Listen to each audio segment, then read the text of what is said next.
Demon Clan Headquarters. First floor. The volcano. The ground was covered in molten lava, glowing red and boiling like hell itself. A system notification hovered in the air, its cold mechanical voice echoing current time. 11:05 a.m. Time remaining, 1 minute. Taja, wearing a full-face helmet, was riding a heavy-duty motorcycle. The front wheel lifted off the ground as he gunned the engine, tearing through the scorching air. He cursed loudly, his voice cutting through the roar of the engine. "Damn it, I'm not gonna make it."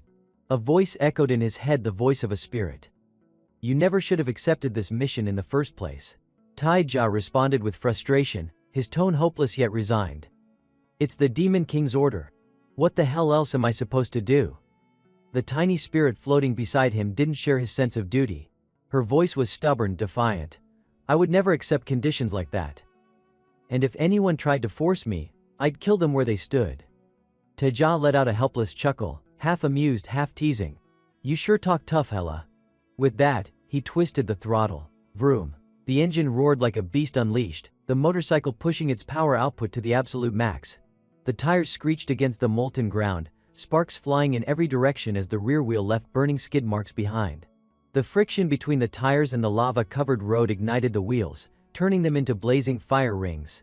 As Taja sped across the volcanic plains, a fiery trail stretched behind him like a comet streaking through the underworld. His eyes burned with determination, his voice steady, unwavering. "I didn't come this far just to quit." Something caught his eye in the distance. A chaotic brawl of grotesque monsters blocking the only clear path forward. Of course, why the hell are they blocking the fastest route now? "There's no way I'll make it in time if I take another way." The speedometer kept climbing, nearly maxed out. Taja called out to the spirit. "Hella, status update." "We're almost there," she replied quickly. 40 seconds left. Taja kept pushing the bike harder, his mind racing with frustration. "If it weren't for these freaks, any other day, I would have turned back." Mounted near the handlebars was a small red switch with a skull emblem printed on it. Without hesitation, Taja flicked the switch with his thumb. Hella's voice burst out, half warning, half protest. "We don't have time to play it safe today." The skull icon lit up, glowing ominously as Hella's soul manifested from within, her expression tense. She opened her mouth, uttering a spell as precious seconds ticked away, only 30 seconds left. The Hella turbo shift activated. In an instant, Tae and the motorcycle accelerated dozens of times faster, nearly at the speed of light. In the blink of an eye, they crossed miles of terrain in under 5 seconds. 2 seconds remaining. The brawling monsters finally noticed the streak of light hurtling toward them at impossible speed. What the hell is that? Still mid-fight they hesitated, confused, but it was too late. The blazing motorcycle smashed through them like a meteor strike, sending bodies flying into the air.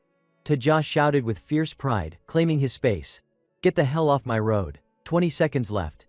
The monsters, humiliated and enraged, scrambled to throw whatever weapons they had at him, shouting in unison. "Stop him. Don't let him escape." But Taja didn't even glance back. The front wheel lifted again as he popped the bike into a wheelie, flames trailing behind him as he sped forward. 10 seconds remaining. Taja cursed in frustration, shouting at the monsters blocking his way. "Shut the hell up." Without hesitation, he charged forward, plowing straight into the chaotic mob of creatures. They screamed and scattered in terror. 12 seconds remaining. Wherever Taja's bike passed, the monsters were left sprawled all over the molten ground, their limbs tangled in a pathetic heap. 10 seconds remaining. Taja twisted the throttle, guiding the blazing motorcycle straight ahead with unwavering focus. 5 seconds left. The engine roared as the bike shot up a steep, jagged rock that jutted skyward, the creatures below staring wide-eyed in disbelief. At the peak, Taja squeezed the brakes, halting mid-air right above a chair where someone was casually sitting. With a hard landing, the bike slammed onto the molten ground, sending bursts of fire and lava splashing in every direction. He had arrived. Right on time. Taja parked the motorcycle perfectly in front of a laid-back Demon King lounging on a chair like he owned the world. "Could have given me 5 more minutes, you damn demon," Taja muttered as he removed his helmet. In his hand was a delivery box marked with the royal insignia grab. True to the spirit of his job, Taja lifted the lunchbox with a bright, charming smile. "Sorry to keep you waiting, sir." The Demon King raised an eyebrow, half annoyed, half amused. "What took you so long?" "I'm starving here." Seeing the Demon King irritated, Taja quickly knelt down, apologetic but still keeping his cool. Deepest apologies. Got stuck in traffic, monsters, you know how it is. The Demon King huffed, resting his chin on his hand. With the other he handed Taija a silver bracelet adorned with butterfly patterns and tiny emerald gems. Here. Taija accepted the item, flashing a wide grin that showed off his perfectly white teeth. Payment confirmed. It wasn't just any bracelet, it was Asmodeus' bracelet, capable of boosting Taija's speed tenfold for 5 seconds when activated. A solid addition to his inventory. Ecstatic, Taija reached into his bag and pulled out a bonus, a piping hot plate of fried dumplings. Complimentary dumplings just for you. The Demon King's eyes lit up, practically sparkling with joy. Now that's why I always order from this place. With the mission complete, Taija grabbed the empty delivery container, ready to head out. He hopped onto his motorcycle, hands on the throttle. Just as he was about to ride off, something crossed his mind. He took off his helmet again, reminding the Demon King, "Oh, and when you're done eating, throw the plate into the void." Yeah, I know." The Demon King mumbled through a mouthful of food, clearly reciting the rule by heart. Hearing that, Taija nodded, reassured. He put his helmet back on, revved the engine, and added with a grin, "Thanks for your order. Enjoy your meal." The motorcycle roared to life once again. Taija held the brakes while revving the engine, the tires screeching as they gripped the ground. Once the speed was right, he released the brake, popping the front wheel into the air as he shot down the slope. With that, Taija soared over the crowd of confused monsters, leaving them dumbfounded as they watched him disappear into the distance. The motorcycle hit the ground and blasted off, leaving behind a thick trail of white smoke. The monsters that had just been plowed over were already patching themselves up, watching Taija disappear into the distance with puzzled expressions. "Damn, is he really that strong?" one of them muttered. "Are we sure he's even human?" Another added, suspicious. Taija, riding full speed ahead, glanced back over his shoulder, his thoughts casually drifting. "People always ask me the same damn thing. Hey, how the hell are you so strong?" His slender fingers twisted the throttle, the bike roaring even louder as he accelerated. Taija smirked to himself, answering in his head with a single, simple truth. It's all thanks to grinding solo delivery runs. Without looking back, Taija sped toward the light breaking across the horizon, continuing the wild, reckless journey that was his life. Taija stepped outside and called out, heading out for deliveries. He pulled his helmet on, muttering to himself, "All right, let's get this ride started." The engine rumbled as Taija started the bike. But suddenly he froze for a second as if something caught his eye. His gaze fell on the skull-shaped keychain dangling from his hand. A frown crept onto his face. What the hell is this? Did Hyung buy this for me? Kinda cool though. Lifting his visor slightly, Taija kept thinking, maybe I should get him something in return. But the thought didn't last long. Shaking it off, Taija revved the engine and sped off. He arrived at a tall building 102.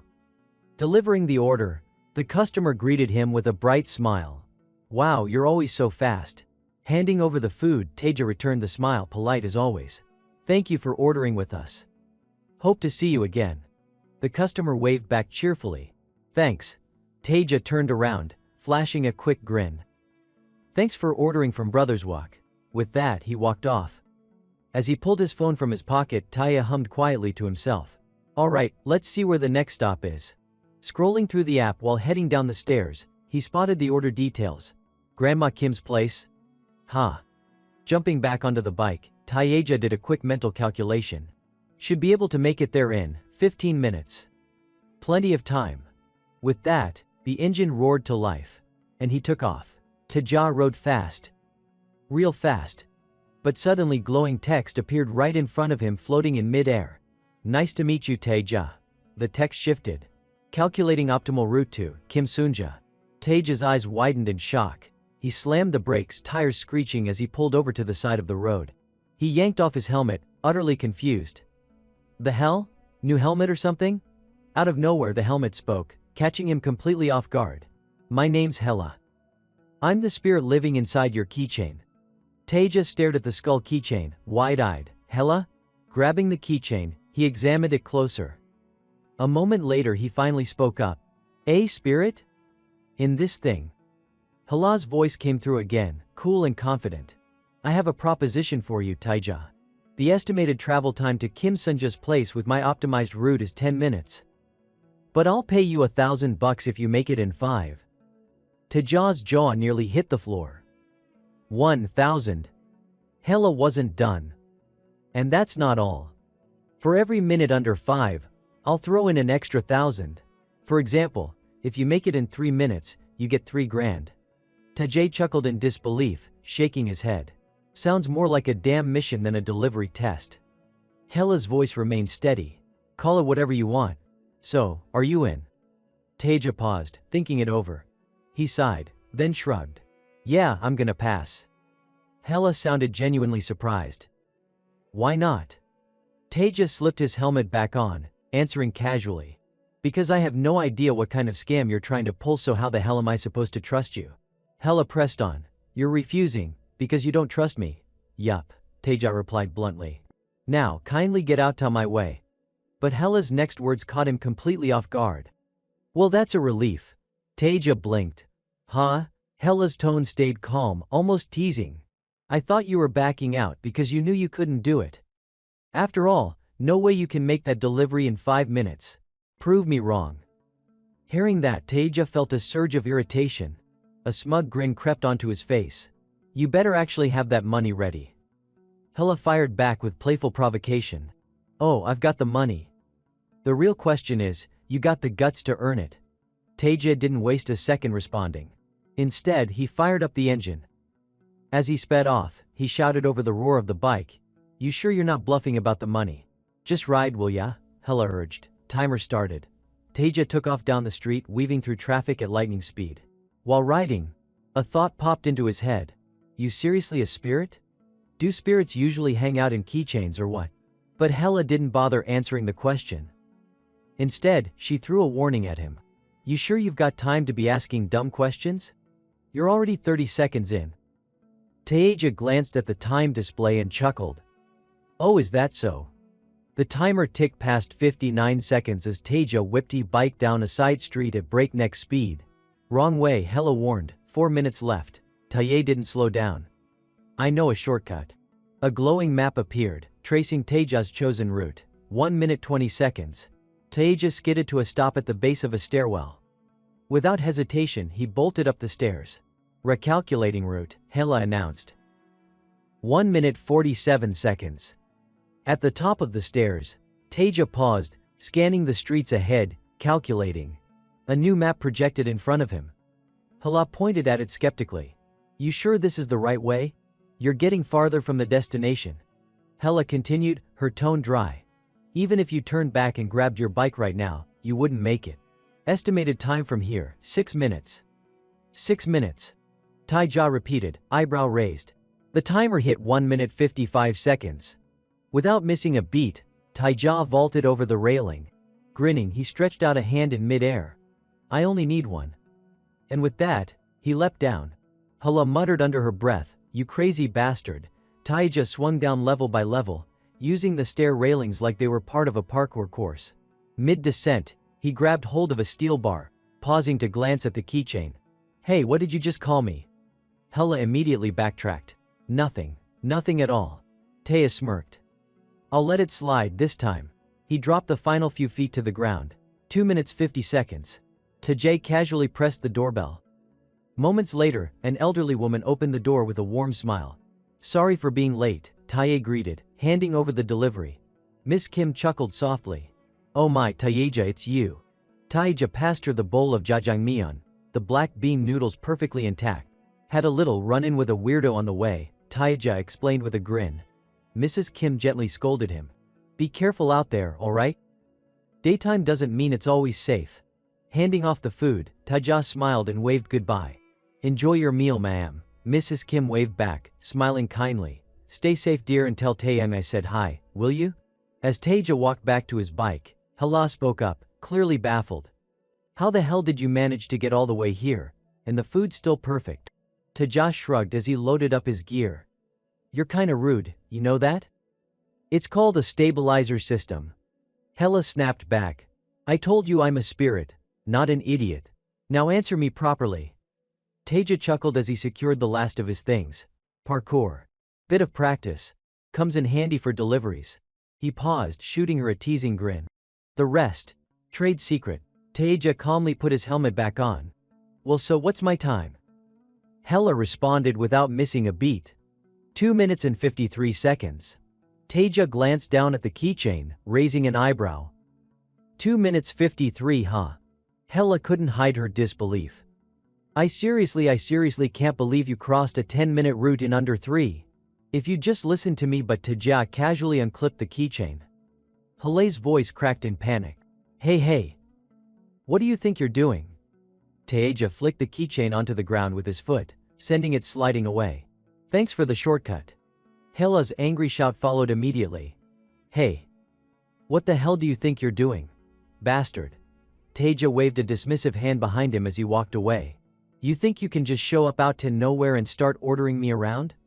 Without looking back, Tae pushed open the door to Brother's Walk, a grin spreading across his face. Hey Taeyoung, you'll never guess what just happened. He strolled toward his brother, still half laughing. I just broke my personal record, but Taeja froze mid-sentence. Suddenly, Taeyoung collapsed to the floor. Taeyoung. Taeja shouted, rushing to his side. Panic flooded his voice as he supported his brother's limp body. Hey, stay with me. Fumbling for his phone, Taeja's fingers shook as he called for help. Hello? 911. I need an ambulance now. Taehyung's face was already turning pale and blue. Taehyung, come on please, stay with me later at the hospital. Taeja stood frozen in shock, jaw slack as the doctor explained. $3,000. Taeja muttered, eyes wide. The doctor nodded solemnly. Your brother has developed a resistance to his current medication. We'll have to start a new treatment plan immediately. Taeja made his way to the billing desk, every step heavy. The doctor's voice echoed after him. I'm sorry, but you still owe outstanding medical fees. We can't begin the new treatment until the balance is cleared. You've already been warned about this multiple times. Head hanging low, Taeja muttered under his breath. Understood. I'm sorry. At the hospital waiting area, Taeja sat silently on the bench, head in his hands, wrestling with his thoughts. Where the hell am I supposed to get that kind of money? A voice interrupted his spiral. I heard you're in need of cash. Taeja looked up slowly. Yeah, I am. How much? The person asked. Taeja hesitated, eyes darting away. About $3,000. A familiar smirk appeared in front of him. Hello, Taeja's brows furrowed in confusion. Do I know you? The smirk deepened. Already forgot me. Can't really blame you. After all, you tossed me aside like trash. Taeja's confusion only grew. Wait, who? His mind raced back through the day. The only thing I threw away was his eyes landed on the skull-shaped keychain sitting in the stranger's hand. The keychain. How is that here? Hela's expression shifted, her voice sharp. Kneel. Before he could process it, Taeja found himself instinctively lowering to one knee, utterly bewildered. What? Hela's smile turned cold. You need money, right? Her tone dropped, icy and taunting. Then kneel and beg, you bastard. Taeja and Hela sat across from each other, staring each other down. After a moment, Taeja broke the silence. Oh right. That $3,000 you owe me. Hela smirked. Ah, now you get it. She tilted her head, still grinning. Lucky for you, I'm feeling generous today. So go ahead, get on your knees and beg. Taeja simply held out his hand. $3,000. Now. Hela frowned. Wait, that's your idea of begging? Taeja shot her a cocky smile. Why should I beg? You lost. Hela raised an eyebrow, caught off guard. Excuse me. You need me to pay you, genius. That's reason enough. But Taeja wasn't backing down. Please, I already won. There's gotta be some ancient ghost rule or something. You make a promise, you keep it. Isn't that how it works? I'm pretty sure I read that somewhere when I was a kid. If a spirit lies, poof, they vanish. Taeja leaned in slightly, his grin widening. And you did say I made it in 2 minutes, 53 seconds. That's over 2 minutes faster than your 5-minute challenge. $1,000 for making it under 5, plus another $1,000 for each minute I saved. Taeja paused for dramatic effect. Total comes to $3,000. Hela's eye twitched in frustration. Fine. I'll pay, alright? Taeja chuckled. Appreciate it. Hela grumbled under her breath. Such a pain, I seriously don't get what Sloan sees in you, Sloan? Taeja cut in, eyebrows raised. Hela clammed up immediately. Forget it. How do you want to get paid? Taeja thought for a second. then grinned mischievously. Actually, I've always wanted to try this. Moments later at the hospital billing desk, two hospital employees stood frozen, eyes wide in shock. What? What is all this? Teja slapped down a fat stack of cash small bills right onto the counter. 3,000. All in cash, he announced proudly. Oh, and please, count it to make sure it's all there. Later, walking down the street with Hela, she shot him a curious look. Why'd you ask for it all in small bills? Teja shrugged, totally unfazed. Why not? Hela narrowed her eyes, suspicious. You did that just to mess with them, didn't you? Teja grinned, making no effort to deny it. Maybe, partly. His expression softened as he continued. But mostly I just wanted to pay it properly. Head held high. Hela tilted her head. Just once. She studied him, skeptical. You don't seem like the pride and dignity type. Teja's grin faded slightly. I'm tired of sneaking around the hospital. Okay. Everyone there knows I'm drowning in medical debt. They walked a few more steps in silence before Teja glanced at her sideways. So, what now? You gonna take me to your boss or something? Hela returned his look, confused. Boss? What you talking about? Teja scoffed, recalling how he'd kicked the keychain earlier. Oh, come on. Don't play dumb. You're clearly not the type to crawl back after being tossed in the trash. Hela froze, eyes widening slightly as Teja pressed on. Unless it wasn't your choice. Someone sent you back, right? Maybe this Sloan guy, or whoever they are. That delivery run earlier, that wasn't a bet. It was a test. Hela crossed her arms, challenging him. You ever thought about quitting delivery and becoming a spy? You'd be good at it. Teja shook his head without hesitation. Nope, I'm sticking with deliveries. As long as I can work with my brother. A flicker of emotion crossed Teja's face as he thought about Taeyang. I can't force him to quit, but if I'm not around he'll work himself into the ground. This is the only way I can make a living, and keep an eye on him. Teja shrugged casually. Besides, I like working with him. Sure, things get messy sometimes, but better we deal with it together. Hela let out an exasperated sigh, clearly defeated. Now I get why Sloan picked you, Teja's curiosity sparked again. Alright, so who exactly is Sloan? Instead of answering, Hela simply said, check the storage room at your restaurant. Teja blinked in confusion. Huh? What for? Hela grabbed him by the collar, her patience clearly wearing thin. Just do what I say. And listen carefully, her eyes narrowed as her voice dropped. If you ever throw my keychain away like that again, I'll kill you. Her whole body seemed to radiate heat, the faint crackle of flames dancing in the air. I'm running out of patience for your attitude. Don't test me again. A tiny spark shot out from her hand. Teja stared, dumbfounded. Holy crap, she's actually kinda cute when she's mad. And she's really a spirit. At that moment the door to the storage room creaked open. Teja cautiously stepped inside. Following her instructions, he headed down to the storage area beneath the restaurant. Well, she did pay me, guess I should at least see what this is about. Maybe she left me a gift or something. As he reached the bottom, Teja froze. What the hell? A glowing magic circle pulsed on the floor. Teja stepped closer, curiosity overtaking his caution. He reached out to touch it. The moment his hand made contact, the circle pulled him in. Wait, what? His entire body was sucked inside, the world warping around him.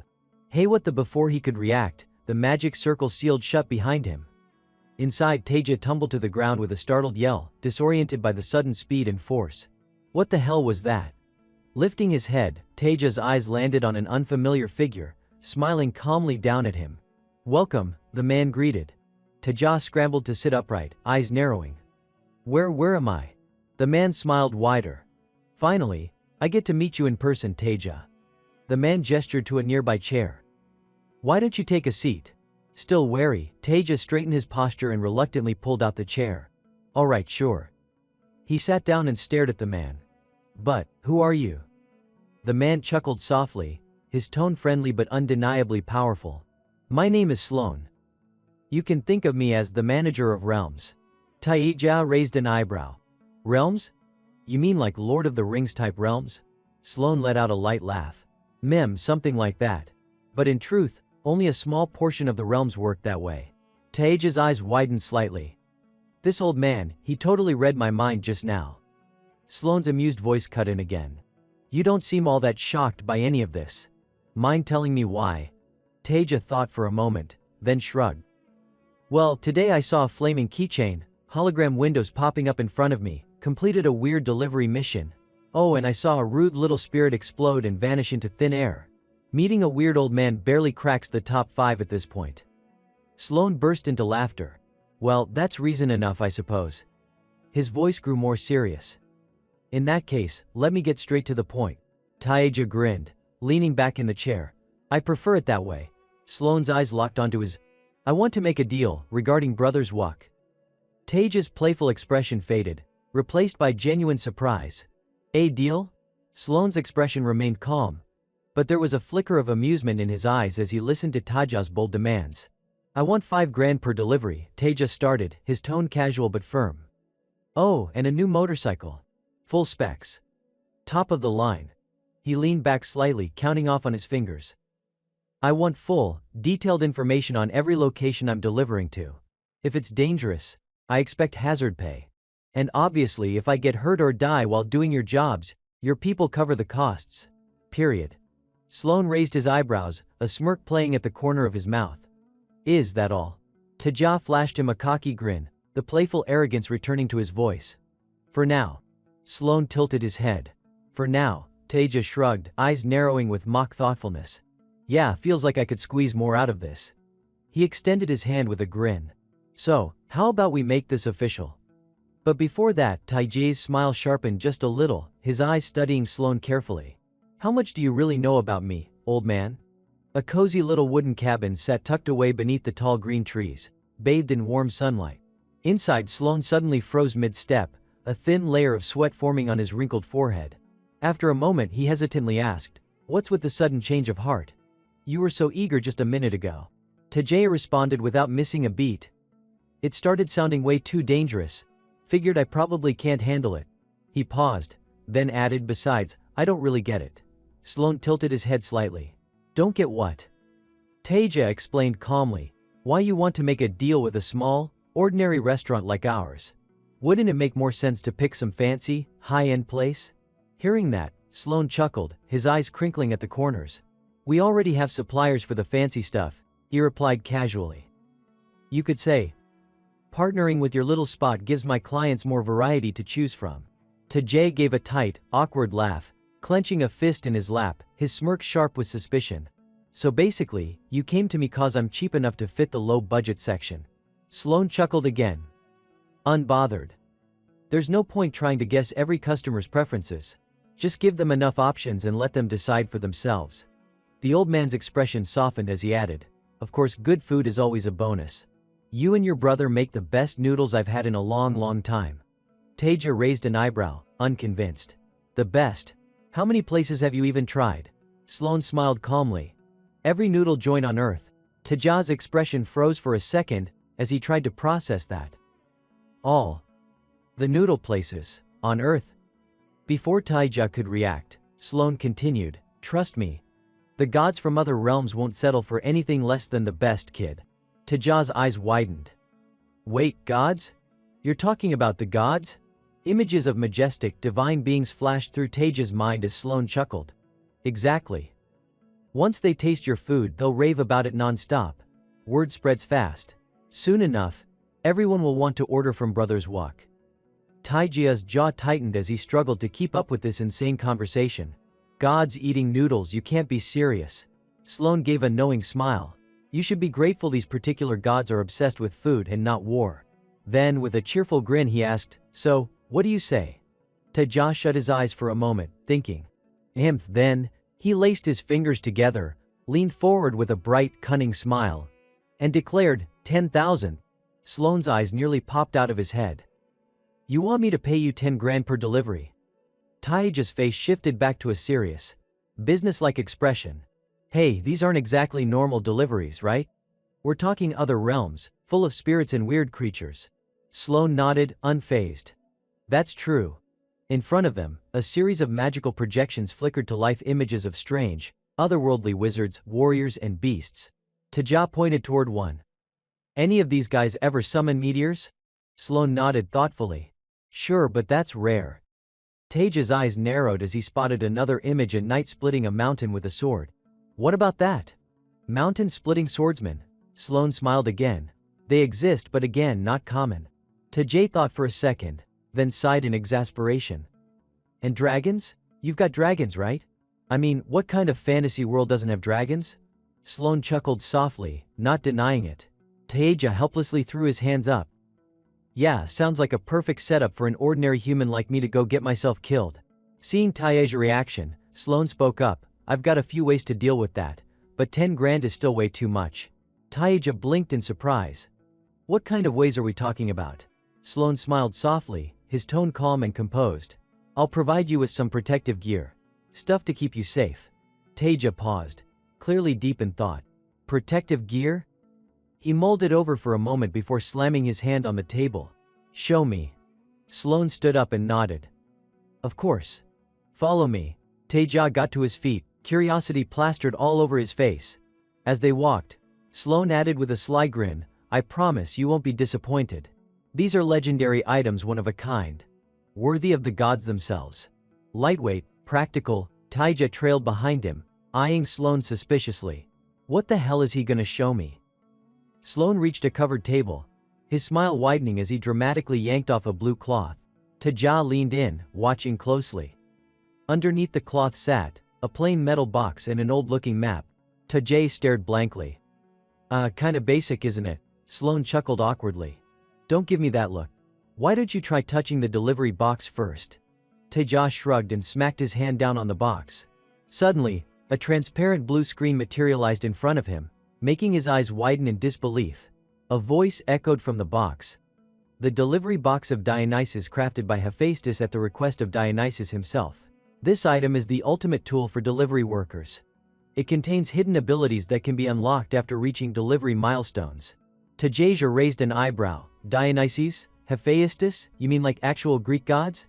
The voice continued without missing a beat. Successful deliveries, 0. Current abilities unlocked, spatial storage. Any item placed inside this space will not spill, spoil, or be damaged in any way. The box is indestructible. It is immune to all physical and magical attacks. Taeja picked up the box, inspecting it. As he did, a projection of a dragon's head appeared, floating above it. Lantern of the All-Seeing. This box can function as a light source, with adjustable brightness levels, maximum output, 10,000 lumens. Taeja took a moment, processing everything. Okay, sounds cool and all, but is all this really necessary for a delivery box? Sloane, reading Taeja's expression like an open book, beamed with pride. Pretty impressive, right? It even lets you change the color of the light. And hey, there's a USB charging port too. Taeja scratched the back of his head and forced a grin. Yeah, neat. But in his mind he couldn't help thinking, okay, the USB port. Bit overkill, honestly. Sloane's face fell, his eyes shimmering with disappointment as if he might burst into tears. Alright, fine, on to the next item. His voice quivered as he wiped the corner of his eye. The kid doesn't even appreciate the USB port. Taeja flinched. Oh crap, forgot he can literally read my mind. Sloane pulled out the next item, a mysterious, ancient-looking map. He pointed to a glowing dot on its surface. With this you can teleport to any location on the map. Just press the glowing mark, Sloane explained. When there's a new delivery, this cabin's location will light up. Once you start the delivery, your customer's location appears. Taeja's eyes lit up as he studied the map. Okay, that's actually amazing for a delivery guy. Sloane grinned. Right, pretty handy. Then, clearing his throat, Sloane's expression turned serious. So back to the contract. But Taeja held up a hand, his face firm. No, hang on. He lifted the delivery box, giving it a few taps. Look, I get that this box has all these crazy features and everything. But Sloane tensed, his expression nervous. But what? Taeja gave the box another firm pat and said, but all those fancy features, they only protect the box, not me. He kept pushing, his words coming faster now. What if I get stuck in a wildfire? Or stranded at sea? Or hit by some spell I didn't even see coming? And you expect me to walk into all that with just a map? Keeping the food safe, is that supposed to be enough for me? He shot off questions one after another, leaving Sloane visibly flustered, struggling to keep up. Finally, Sloane threw his hands up. Alright, I'll give you more. That's what you want, isn't it? Next to him, Taja's face lit up with a grin so wide it looked like his cheeks might cramp. "Pleasure doing business with you, sir," Taija replied, practically beaming. Sloan pulled out a sword and a ring, placing them carefully in front of Taija. "These will definitely keep you safe." He pointed to the ring first. "This is called Uranos' Wrath. It holds the fury of the great god Uranos. Item effect: magic absorption. Absorbs all types of magic. Once fully charged, the ring self-destructs. Stored magic can be reused by the wearer. However, the effectiveness depends entirely on the wearer's willpower." Then Sloan moved to the sword. "And this here is the Lonely Blade, forged by Hephaestus himself for the god of war Ares. But after it was finished, Zeus discovered it was made purely for slaughter. The sword never made it to Ares. It's been waiting in the forge ever since for its rightful owner. Item effect: will of Hephaestus. This blade can't break or rust. Only Ares, Hephaestus, or someone they permit can wield it. It can cut through anything. But its power depends entirely on the user's will." Taija picked up the sword, turning it over with a puzzled look. "What exactly do you mean by will?" Sloan smiled patiently. "You can think of it as imagination, more or less," he continued, his tone turning a little more serious. "These things will only be as strong as you imagine them to be. It's how we prevent people from abusing their power, so don't expect to complain if you're slacking." Taija glanced down at the sword again and nodded. "Got it." In his head he thought, "Alright, with these, I guess I'm reasonably covered now." Sloan chuckled, his eyes narrowing into crescents. "So, ready to take a look at that contract?" Taija flashed a grin. "Let's do it."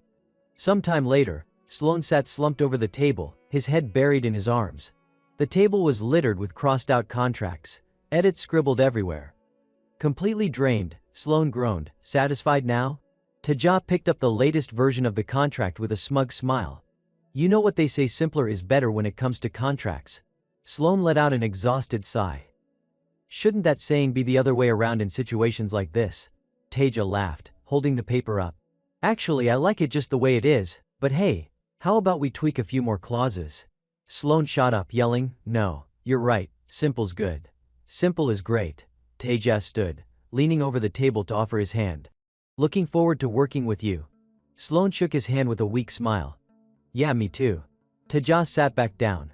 "So, where are we keeping this contract?" Sloan waved him off. "Don't worry. I'll handle that part." A soft green light suddenly wrapped itself around the contract, making Taija instinctively step back in surprise. The light quickly condensed and transformed into a sleek bracelet that clasped neatly around Taija's wrist. His eyes widened in awe. "Okay, that's actually pretty cool," Sloan chuckled. "There, now you don't have to worry about losing it or damaging anything." The old man continued, "I've already got your first delivery lined up. You can check the details on the map." Taija pulled out his chair and stood up. "Got it. Thanks." He took a few steps toward the door, then turned back with a playful grin. "Hey, don't go anywhere while I'm cooking, alright? I'm still missing something from you." Sloan frowned. "Missing what?" Taija waved casually. "You still owe me a motorcycle. See you later." The old man called after him, "You've got the map now, what do you even need a bike for?" Taija shrugged. "Yeah, well, I'm not exactly ready to trust what happens when I use that thing yet. Besides, what kind of delivery guy doesn't have a ride?" Sloan sighed in defeat. "Right, figures. That's it then." Taija smiled as he headed for the door. "I'll be back after I finish cooking." Left alone, Sloan buried his face in his hands and let out a long groan. "I'm going to regret this, I just know it." Moments later, Taija stepped through the portal back to his world. He walked casually at first, but then stopped to take a deep breath. Suddenly, his legs buckled, and he collapsed onto the steps, sitting down heavily. Taija sat there, fingers locked together, his whole body trembling. Cold sweat beaded across his skin. Running a shaky hand through his hair, he muttered to himself, "Did I really make the right choice?" His head hung low as he sighed. Lucky for me, the old man actually wanted that contract. God, that was terrifying.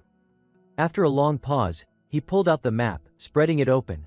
"Still, flat out saying no probably would have been smarter," he muttered. "But, I couldn't exactly do that." He checked his first order. "Let's see, Lady Selena, daughter of Count Benzali, ordered 2 bowls of stir-fried noodles. Time remaining 1 hour." His expression froze. Count Benzali? That name, never heard of him. Meanwhile, somewhere in a bustling town, people were whispering back and forth. gossip filling the air. Hey, did you hear? One person asked. The other shrugged. There's rumors every day. What's so special about this one? A young woman with long blonde hair and a flowing white outfit walked briskly through the murmuring crowd. I heard it too, she said to herself.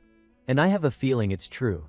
The woman, Adelia, strode confidently across the red carpet, her heels clicking against the marble floor. She knelt gracefully, half seated, half kneeling, before a tall, imposing man of obvious status. The man spoke calmly. So, what are they saying now? Adelia's voice was soft but clear. Allow me to be blunt, sir. She continued. There's a rumor that Count Benzeli is going to be assassinated by the one who possesses the Ring of Courage. Tajay arranged a bowl of fresh vegetables. Their vibrant colors neatly displayed the result of all his hard work gathering them. Wiping his hands clean, he let out a small sigh of relief. Nice, finally, an easy order this time. Gotta prep the ingredients first, he muttered to himself, a hint of a smile creeping onto his face. But just as the tension started to ease, a noise startled him. Teja flinched, looking up toward the sound.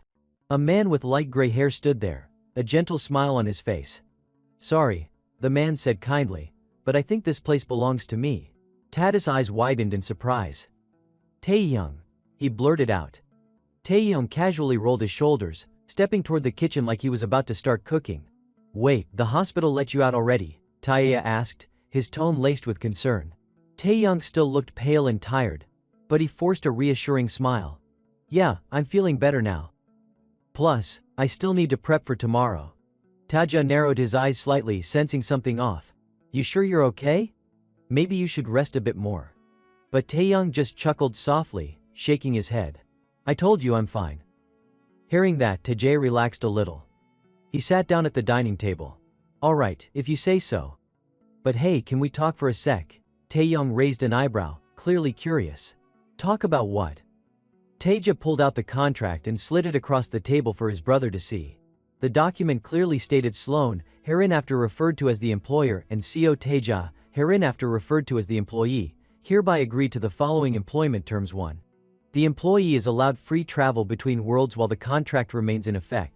2. The employee's job is to deliver food to customers residing in other worlds. 3. The employer must convert any form of payment received from customers into $5,000 USD per completed delivery. If the employee wishes to convert otherworldly items into cash or use them within their own world, the employee must obtain permission from the employer. 4. The employer may impose penalties on the employee for failed deliveries. 5. The employee has the right to reject delivery requests, but must complete at least one delivery per day. Delivery fees remain unchanged. The employee may also accept delivery requests independently. 6. This contract has no fixed expiration date and will be rendered void if the employee dies. The contract can also be terminated with mutual agreement from both parties. After reading through it, Taehyung set the contract back on the table, his expression tense and filled with concern. No way. This has to be some kind of sick joke, right? You could have said no to this, right? But Taeja simply shrugged, his voice calm. I had a feeling no matter what, he would make me sign it somehow. Taehyung frowned deeply. What do you mean? Taeja let out a long breath before explaining. He's been targeting us from the start, Taehyung. It didn't matter how much I tried to hide, they still found me. And now, they've even linked our storage room to their world. Taehyung's eyes widened in disbelief. Wait, what? Our storage room? Are you serious? That's insane. Taehyung shook his head, looking both frustrated and resigned, letting Tae finish what he had to say. So I figured, if I have to do this, might as well negotiate the best deal I can, Taeja explained, his voice quiet but firm. Sorry I made the decision without asking you first. But Taehyung didn't blame him. Instead, he offered a reassuring smile. You've always been thoughtful about these things, I trust your judgment. But his expression shifted to something more serious as he stared at Taeja. Why us? There are millions of restaurants out there like ours. Taeja hesitated at that. He didn't really have a satisfying answer.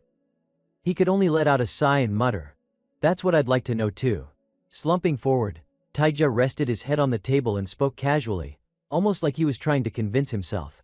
Guess you could call it a compliment. You graduated top of your culinary school. I'm supposedly the best delivery guy in the country, and that old man's paying $5,000 per delivery. But Taehyung wasn't buying it that easily. His gaze darkened with concern. There's no way that kind of money doesn't come with strings attached. He still couldn't quite process it, or maybe he just didn't want to.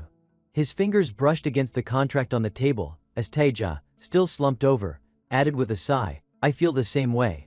I've been trying to get used to it, been working non-stop all day, Taeja muttered, lifting a hand to retrieve the contract. With a soft glow, the document dissolved into shimmering blue light, transforming into a bracelet that wrapped neatly around his wrist. Taeyeon's eyes widened in shock. Wait, the contract turned into a bracelet. Still, doubts lingered. But don't you think this contract gives Sloan way too much power over you? Taehyung asked. Taeja had considered that too. That's why I added the clause that lets me reject deliveries if I want to. And you said you were supposed to get that extra item, right? What if he backs out on that? Taehyung pressed, clearly still skeptical. Taeja suddenly sat upright, slamming his hand on the table with a triumphant grin. Already thought of that. He slid his phone across the table and hit play. The device crackled to life with a recorded conversation, Taeja's voice and Sloane's unmistakable tone. You still haven't given me that motorcycle. You've got the map. What do you need a bike for? It's not real delivery without a bike. Oh right, the recording ended. Taehyung blinked. You recorded the whole thing? Taeja flashed a smug smile. I started recording before I even crossed over to their world. The victorious look on Taeja's face made it clear he was proud of himself. His eyes sparkled with amusement as he added, can't put all your faith in paper contracts. Who knows, maybe he already regrets signing with me. Well, that's perfect then. Taeja stood up and asked, you can cook, right? Of course, Taehyung replied with a bright smile. A moment later, Taehyung brought over 2 steaming bowls of noodles. It was a simple veggie stir-fry, topped with fresh greens and a perfectly cooked egg. Just looking at it was enough to make someone hungry. Taeja carefully packed the food into a container, chuckling as he joked, looks like a black hole in there. Taehyung raised an eyebrow and shot back. Can you even cook? Taeja smirked as he got up, ready to head out. I'll be going now, he said, giving his brother a quick goodbye. Taehyung, standing nearby, asked curiously, so the portal's down in the basement? Yeah, Taeja replied. Wanna check it out? The portal looked exactly like a swirling black hole, with a blue spiral of light glowing at the center. Taehyung stared at it, visibly taken aback by how strange it looked. That's wow, he muttered, stepping closer. Before he could get too close, Taeja stopped him. Don't touch it. Pretty sure that'd be rude. Taeja himself walked up to the swirling portal, glancing back at his brother with a casual, alright, I'm really going now. Taehyung couldn't hide the concern in his voice. Be careful, okay? Taeja stepped through the portal and gradually disappeared. His brother stood there silently, watching him leave. Once Taeja was gone, Taehyung's expression darkened with worry. His eyes lingered on the portal with clear doubt and unease written all over his face. Be careful, he muttered softly, almost like reassuring himself. Meanwhile, on the other side, Taeja had already arrived in the other world, still clutching the food container in his hands. Ha, he breathed out. Taeja thought back to his first teleportation experience, and muttered under his breath, at least it didn't toss me out into the dirt this time. As he turned around, he immediately spotted Hela sitting nearby. There you are, she greeted him casually. I need to see Sloan, Taeja said, getting straight to the point. He owes me something. Hela tilted her head to the side. Your motorcycle, it's right there. Taeja looked over in confusion. What? Sitting nearby was what could generously be described as a motorcycle, rusty, ancient, looking like it had just been dragged out of a scrapyard. It even had this strange ominous aura around it, like something out of a horror movie. Hela explained, it's a magic bike. Needs a little fixing, that's all. Once it's tuned up, it'll run just fine. Taeja stared at the bike, unimpressed. I'd rather walk. Clearly picking up on the insult, Hela snapped, hey. That thing'll still run perfectly for a few more years, you know. Taeja curled his lip in mild disgust. Why are you so defensive about this thing? Hela jabbed a finger toward him, scolding, don't judge a book by its cover, you jerk. Taeja's eyes drifted to the helmet resting on the seat. Surprisingly, it didn't look half bad. He picked it up, turning it in his hands, and giving an approving nod. But the helmet's actually pretty cool. The helmet was sleek, mostly white with a bold red stripe running from front to back. On either side, small flame decals flickered like they were glowing. Hela, seeing him admire it, grinned. Good eye. The flames are the best part. Taeja shuddered, his skin crawling as his expression darkened like the bottom of a burnt pot. Why are you suddenly talking like a normal person? He asked suspiciously. That only succeeded in making Hila angry all over again. So this is the thanks I get for trying to be nice, she snapped. Ignoring her frustration, Taeja pulled out the map and casually asked, by the way, who's Count Benzeli? Why are you asking? Hela narrowed her eyes at him. Just curious, Taeja replied simply. Hela didn't look too pleased.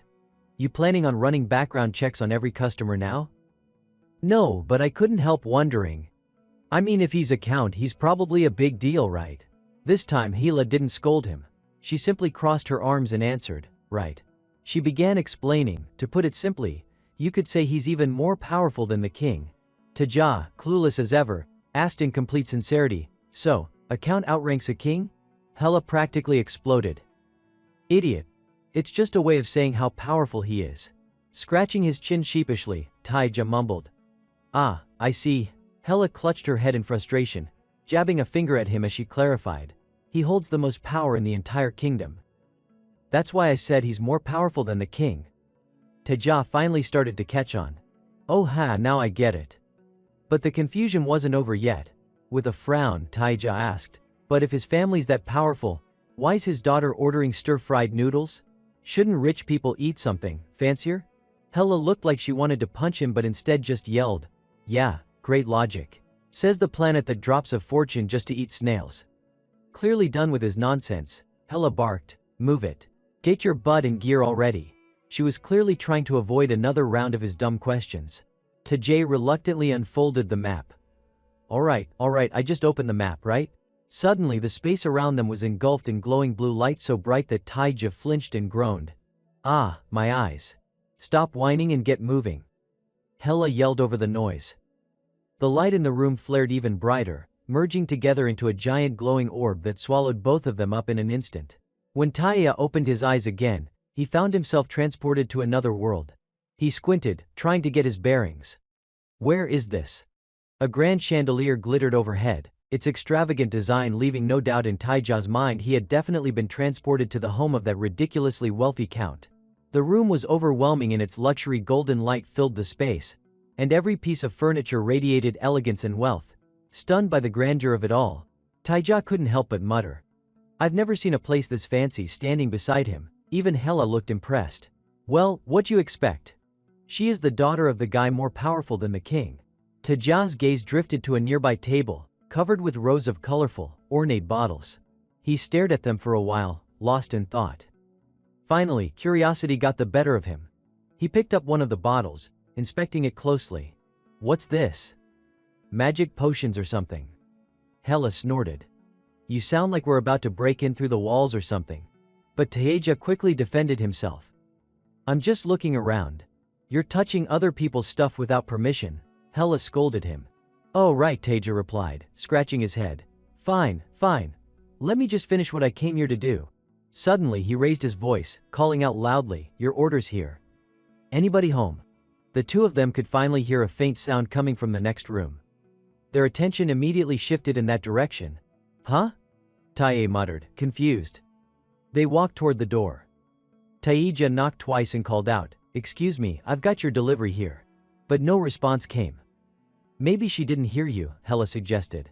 So Taeja opened the door and stepped inside, remembering to introduce himself. Hello? I'm here with your order. Inside, a young woman with blonde hair sat by the vanity, a towel wrapped around her wet hair. She looked up in surprise at the sound of his voice. Taeja immediately realized the situation wasn't looking good. His face darkened in an instant as he froze in place.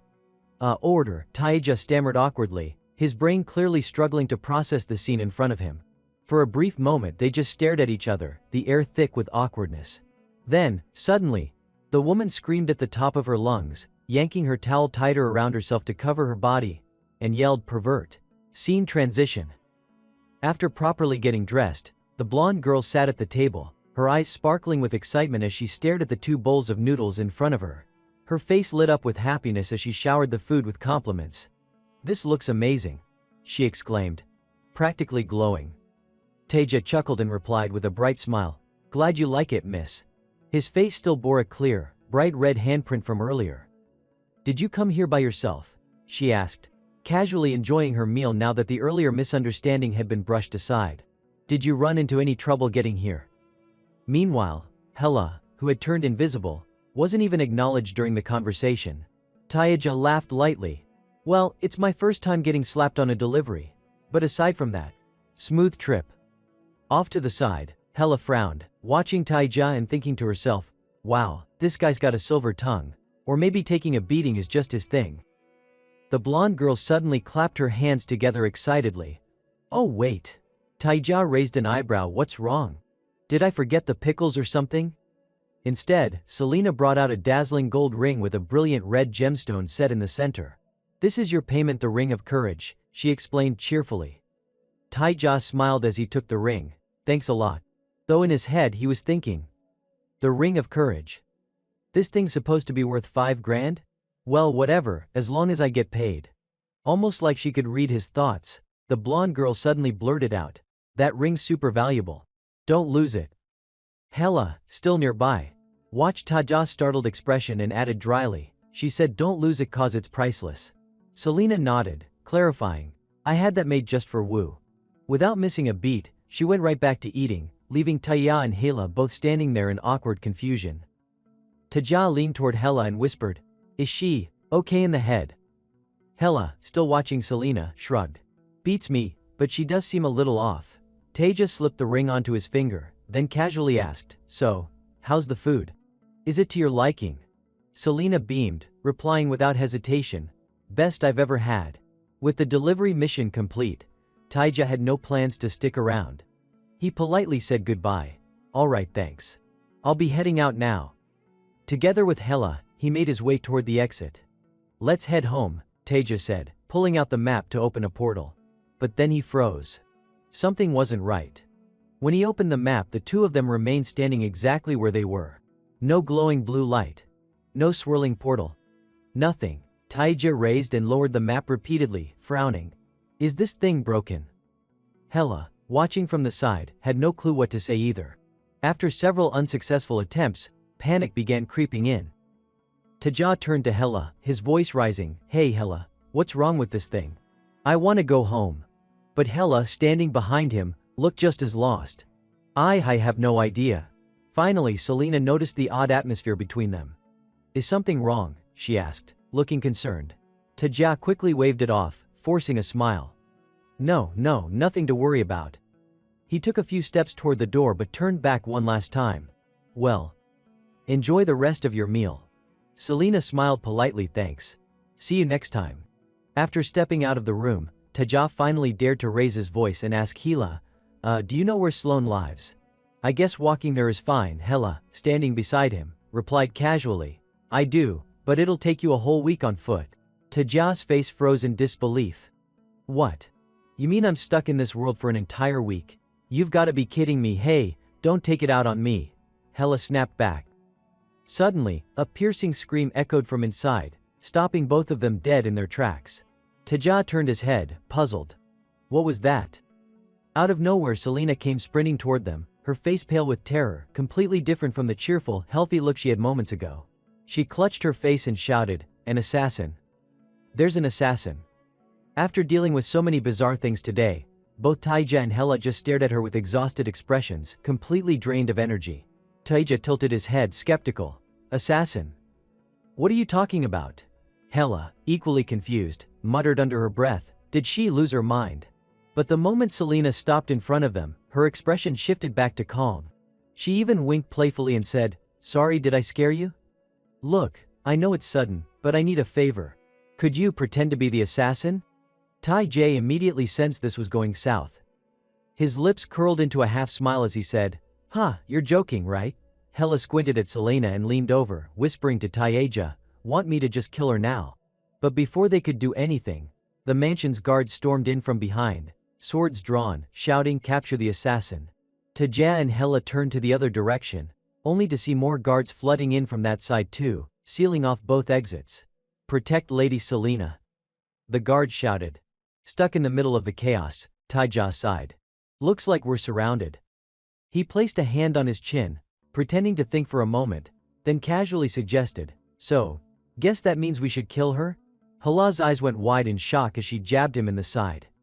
I was joking. Okay? You know I was joking. But it was clear Taeja wasn't even listening. In the next instant, he pushed off the ground, launching himself forward. Let's get this started, he declared as he charged ahead. Hela, still standing behind him, hadn't even mentally prepared. She shouted after him, I told you I was kidding. Meanwhile, on the other side, Selena was still frozen in place, utterly confused as she watched Taeja rush toward her. Huh?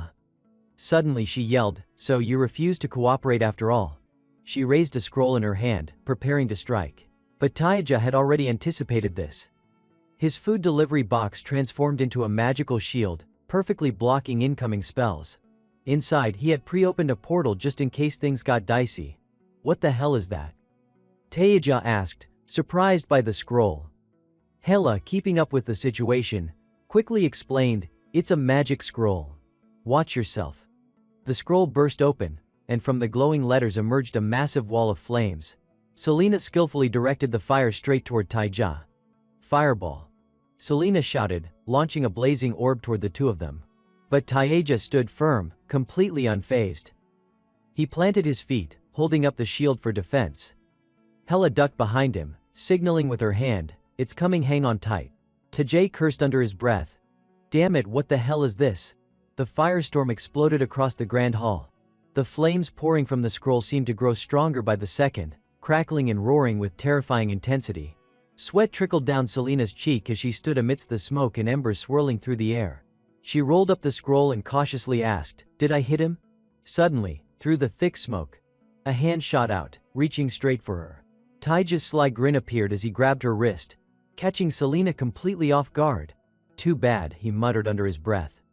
His lips curled into a devious smile, eyes gleaming with mischief. My delivery box, it's fireproof. You tried to roast me with that fireball, so guess it's my turn now. Selena's face turned pale as fear washed over her. Her whole body trembled, beads of sweat forming rapidly on her flawless face. Wait. Can't we just talk this out? She stammered, panicking. Taeja raised an eyebrow, his grip tightening slightly around her wrist. Talk? Sure, we can talk. Just not with you. His hand clenched her wrist a little harder, clearly not done making her pay for earlier. Meanwhile, elsewhere in the mansion, Adelia fastened an elegant mask over her face, dressed in a formal outfit.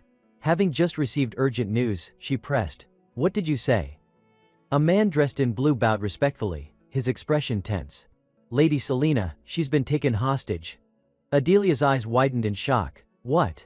But the protective ward should have triggered an alarm if anyone intruded. The man in blue hesitated, wiping the sweat from his brow. The alarm never went off.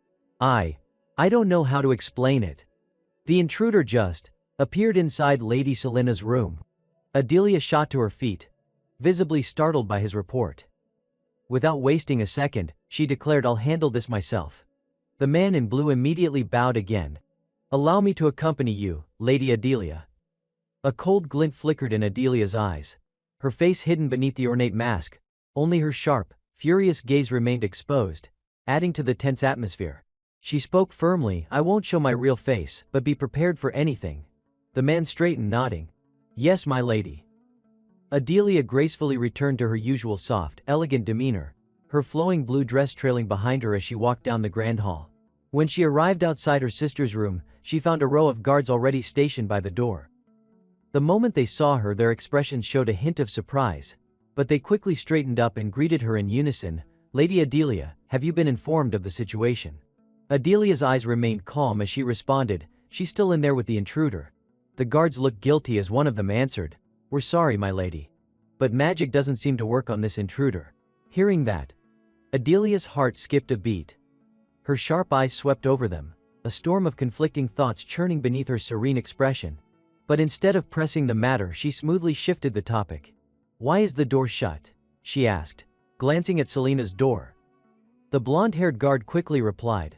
The intruder demanded the door be kept closed until someone arrives to negotiate. Adelia raised an eyebrow at the two guards, her voice cold. And you just did as he said. The guards fumbled for words. He threatened to kill Lady Selena with a sword. We're sorry, my lady. Adelia's blue eyes widened ever so slightly. a sharp glint flashing through them. Her regal presence suddenly grew heavier as she stared straight into the guard's eyes. He threatened to kill Count Benzali's daughter. The response came quickly. Yes, my lady. I'll speak to him myself, Adelia declared calmly, causing immediate panic among the knights. They blocked the door without hesitation. No, Lady Adelia. It's too dangerous. But Adelia stood her ground, her expression unwavering. I'm the only one capable of negotiating with him. Still, the knights refused to budge. One spoke firmly. We can't allow you to enter alone, my lady. Another added. We can't risk your safety. Please understand. Adelia's tone remained gentle, but her words carried weight. Shall I fetch my father then? The color drained from the knights' faces. The blonde-haired one immediately panicked. No, that won't be necessary. The other knight, clearly nervous, reluctantly stepped aside. Please go ahead, Lady Adelia. The knights moved aside, and Adelia stepped forward. The door handle clicked softly as she turned it. Before entering, the knights quickly added, Please, my lady, if anything happens, give the signal. The special forces are on standby.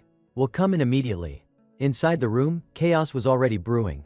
Selena, who had been so cheerful and full of life just moments ago, was now sobbing uncontrollably, her tear-streaked face a mess as she wailed, Adelia. Save me. Adelia's voice was soft, reassuring. It's all right, I'm here now. Nothing bad will happen. The blade hovered dangerously close to Selena's skin. She cried even harder, completely terrified. Taja, still holding the sword, kept his distance. Don't come any closer, he warned. But Adelia remained perfectly composed, her sweet smile never faltering as she replied, I came alone. Unbeknownst to Taya and Hela, several mages were already quietly approaching from behind, preparing for backup. Meanwhile, Teja continued to defend himself. Anyone would be on guard if they got framed as an assassin for no reason. Adelia chuckled lightly. Let's introduce ourselves first, shall we? She took a graceful step forward. Teja raised his voice in frustration. I told you not to move. But Adelia seemed utterly unfazed, her demeanor as calm and gentle as ever. I'm Adelia, second daughter of Count Benzali. I've come to negotiate with you. Then, tilting her head slightly, her gaze playful yet sharp, she asked, And you are? Behind Taeja and Hela, rows of mages had already taken position, though the two had yet to notice. Taeja scowled. Why should I give my name to a bunch of scammers like you? The air in the room grew tense. The moment the words left Taji's mouth, one of the mages in the back took action. From behind, he pulled out a rope enchanted with magic, tightening it in preparation to strike. Taja scowled and snapped. I don't have a name to give scammers like you, completely oblivious to the mysterious figure sneaking up behind him with a rope in hand. Thankfully, Hela's sharp voice cut through the air, watch your back. In an instant, Taija whipped around, catching sight of the attacker just in time to dodge smoothly, leaving his opponent with no opening to strike.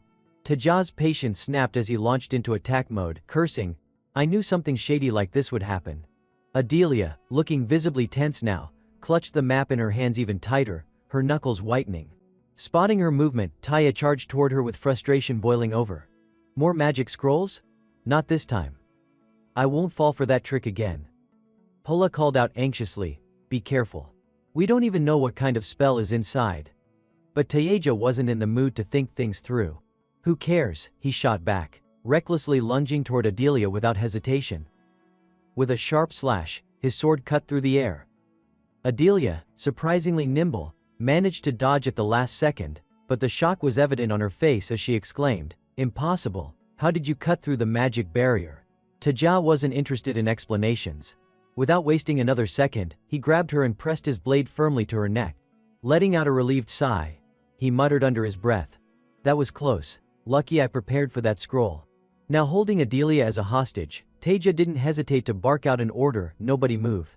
Leaning in close to her ear, he whispered coldly. Tell your people to back off. Adelia, remarkably calm despite the situation, replied. They're not my people.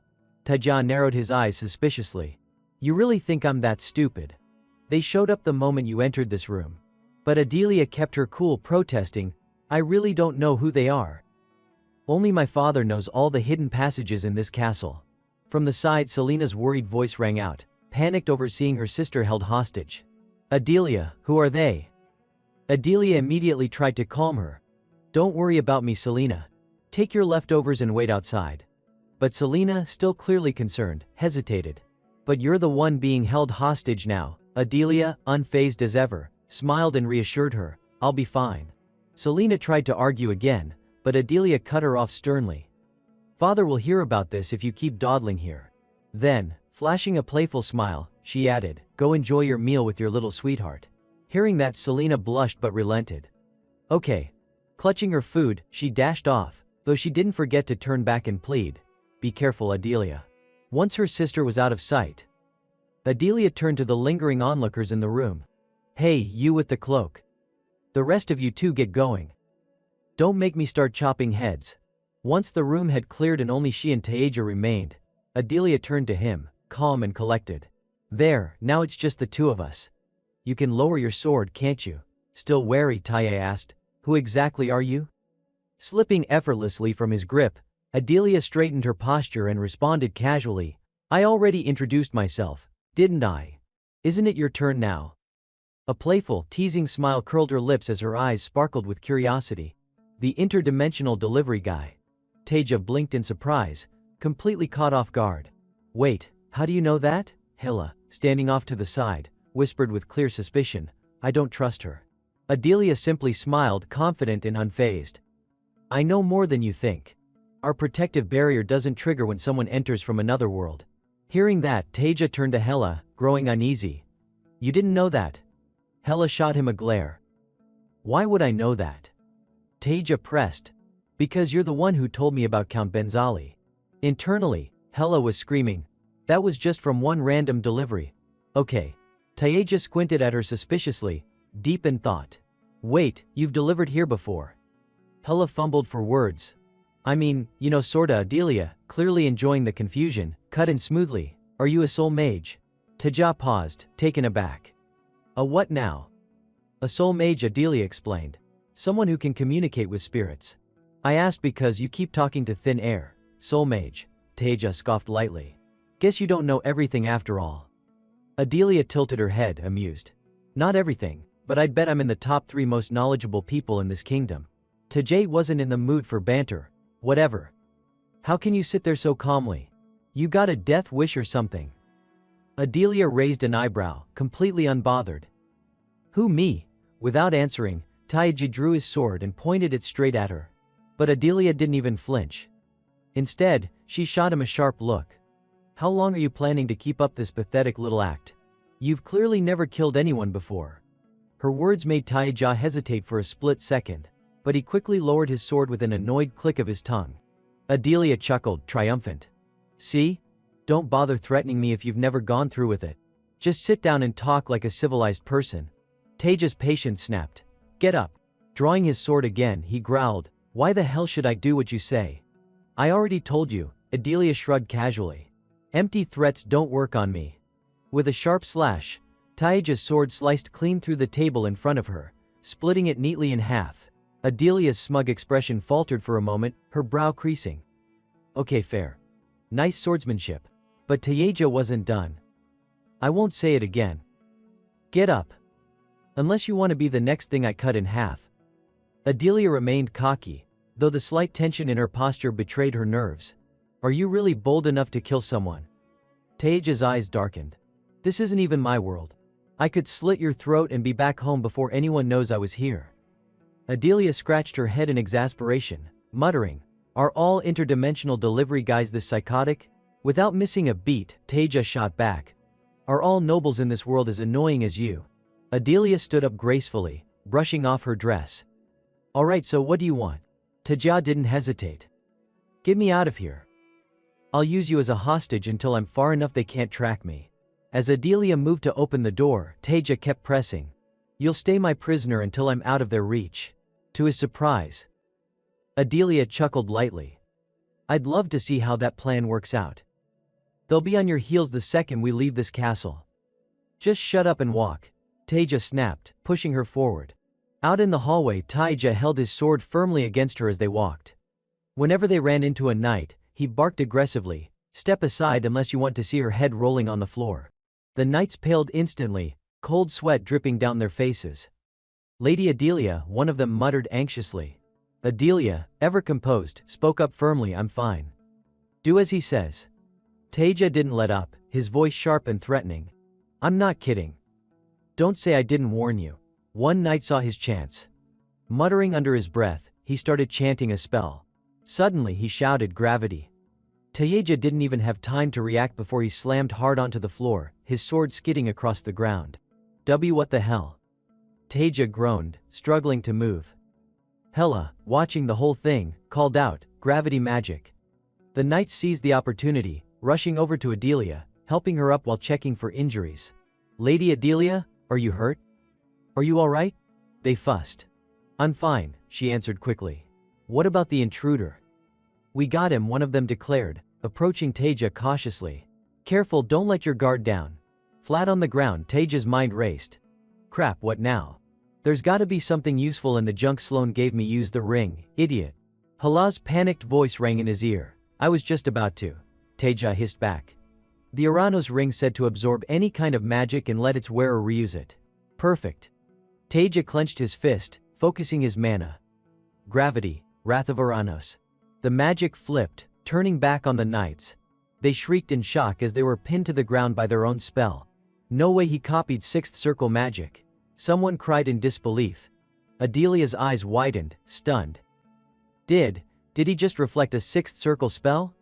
Taeja stood up calmly, dusting himself off as the knight struggled beneath the crushing force. He glanced down at the ring, smirking.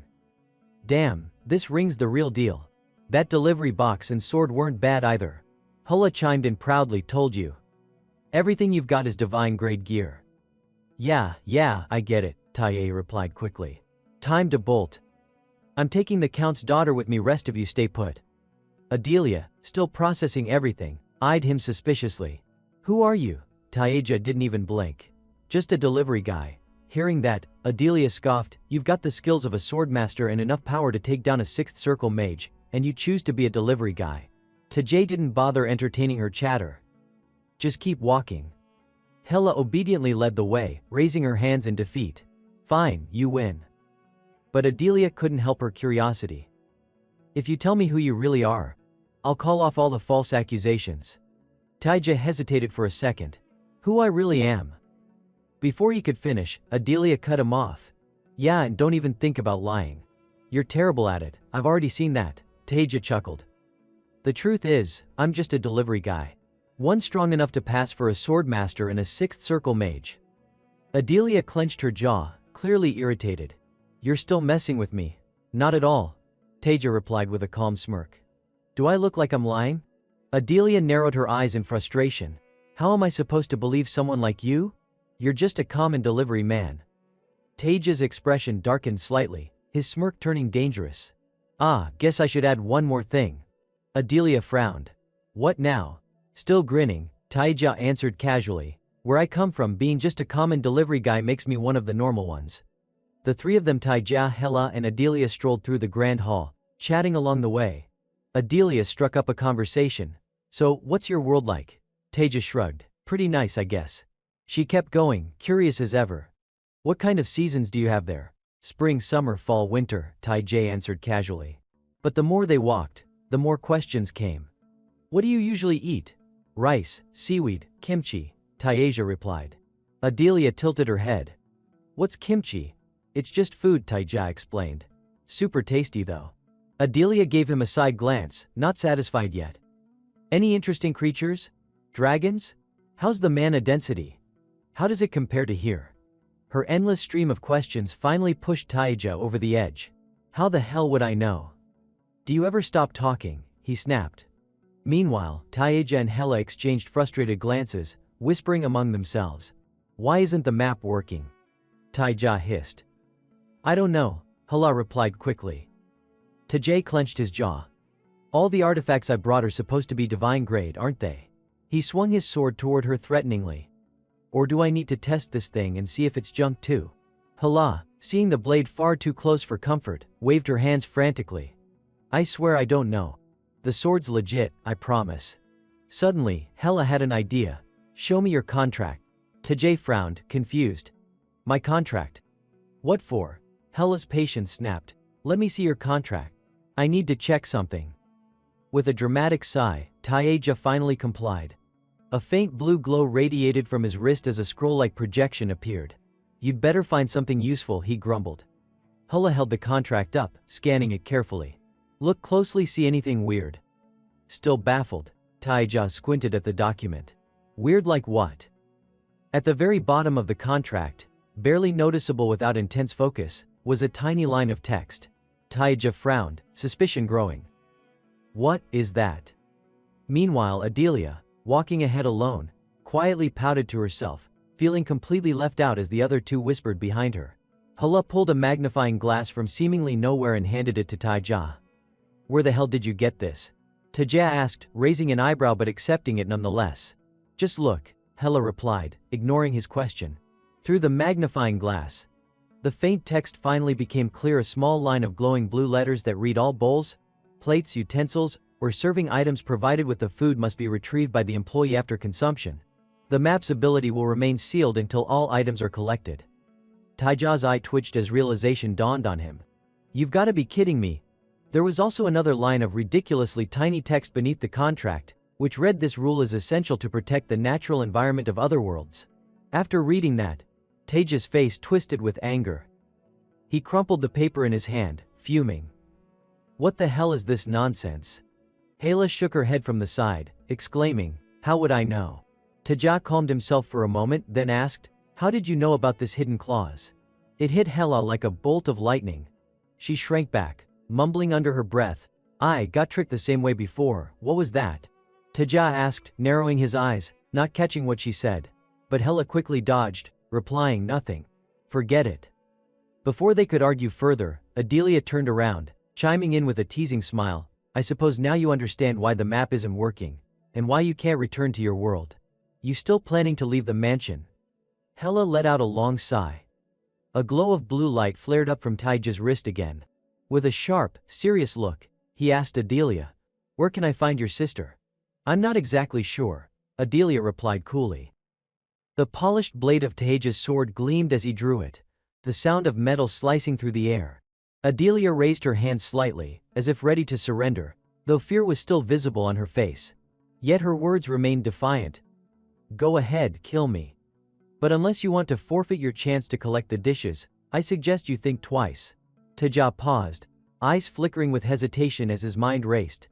"Fine, I'll find her myself," he declared, stepping toward Adelia with his sword pointed at her. Adelia stood firm, not flinching. "You really think the knights and mages will let you just stroll around?" But Taija ignored her, marching straight ahead. Panicking, Adelia quickly turned, offering a deal. "How about we make a trade? You help me with one little thing, I'll give the bull back." Taija didn't even slow down. "No need." He walked right past her without a second thought, Hela trailing behind, watching the exchange in silence. "You really think you've seen all of House Benzali's forces?" Adelia called after him with a sly grin. "If I don't go with you, our guards won't hold back." "You sure you're ready for that? If Benzali's personal guards show up, this whole place is going to explode." Hela muttered through clenched teeth, but Taija stayed quiet, still walking. "It's not even a difficult favor I'm asking," Adelia continued, voice calm, yet tinged with frustration. "It's just inconvenient for me to do it because of my status." Hela leaned in, whispering, maybe it's smarter to just take her up on the offer." In the end, Taija finally gave in to the deal. "Alright, fine, I'll agree to your stupid terms," he sighed.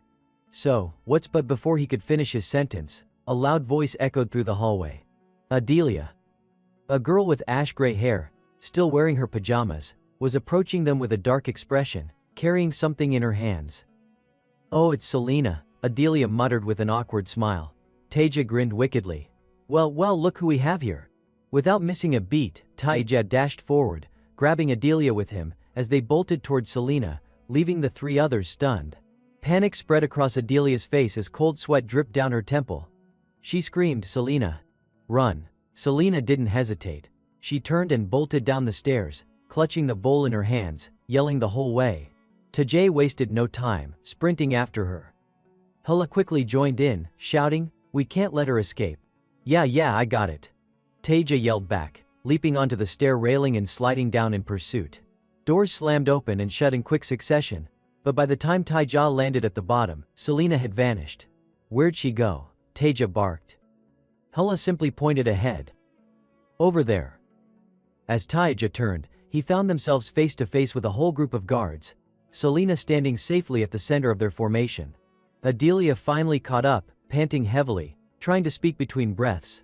It's not too late, agree to help me, I'll call off the pursuit. But Hela gave a sarcastic smirk. Look at her, she's about to pass out. I don't think there's time for negotiations. Taija nodded. Yeah, I got it. The guards surrounded Selena, eyes-sharp, weapons drawn. One of them barked, "Protect Lady Selena." Taija's pupils darkened as anger flooded his face. His expression twisted as he shoved his weapon back into its sheath, face flushing with irritation. You people are such a damn headache, come on, all of you at once. Hela panicked. What are you doing? That sword's your only weapon. Taija snapped at her, shut up for 1 minute. The two sides clashed. 3 blades and a spear shot toward Taija, as the guards charged forward. Taija alone dashed into the fray, his intentions unclear. Despite the chaos, Taija remained strangely calm. Hold on tight, he warned Hela. Still confused but sensing something brewing, Hela clutched his coat tighter. What are you planning now? Taija raised his shield just in time to block the guard's sword strike. A golden magic barrier burst out upon impact, glowing fiercely, filling the air with a tense pressure that made it clear this fight wasn't child's play. Spotting an opening, Taija didn't hesitate. He drove his foot hard into the guard's stomach, making the poor guy yelp in pain. The force of the kick sent him flying, crashing to the ground with a pathetic scream, while Taija stood there completely unscathed. The brown-haired guard hit the floor, stunned, his teammates frozen in shock. A female mage nearby let out a surprised "huh?" while the blonde one kept his cool, warning the others not to let their guard down. 2 of the guards teamed up. The mage fired a burst of flames, while the knight's sword shimmered with a poisonous glow. Poison flame, the knight declared, pointing his sword at Taija, ready to strike. But Taija beat them to it. He rushed in without hesitation, raising his shield to absorb the incoming magic like it was nothing, even tossing them a casual thanks for the gift. The 2 guards gawked in disbelief, frustration creeping into their voices. Damn it, he absorbed our magic. Their moment of shock was all Taija needed. With a cocky grin, he dashed past them, leaving behind nothing but the smug remark, too slow. Another knight stepped forward to block him, sword raised high, preparing to strike down. But Taija slipped low to the ground, sliding clean under the blade with effortless grace, ignoring the weapon swinging above him. I've never seen anyone move like that. The knight stammered, fear spreading across his face. Taija shot his leg backward, kicking the brown-haired guard square in the chest. The guy didn't even have time to react before he went down hard. Taija, ever the sarcastic one, offered a short explanation. It's called parkour. Guess you've never heard of it.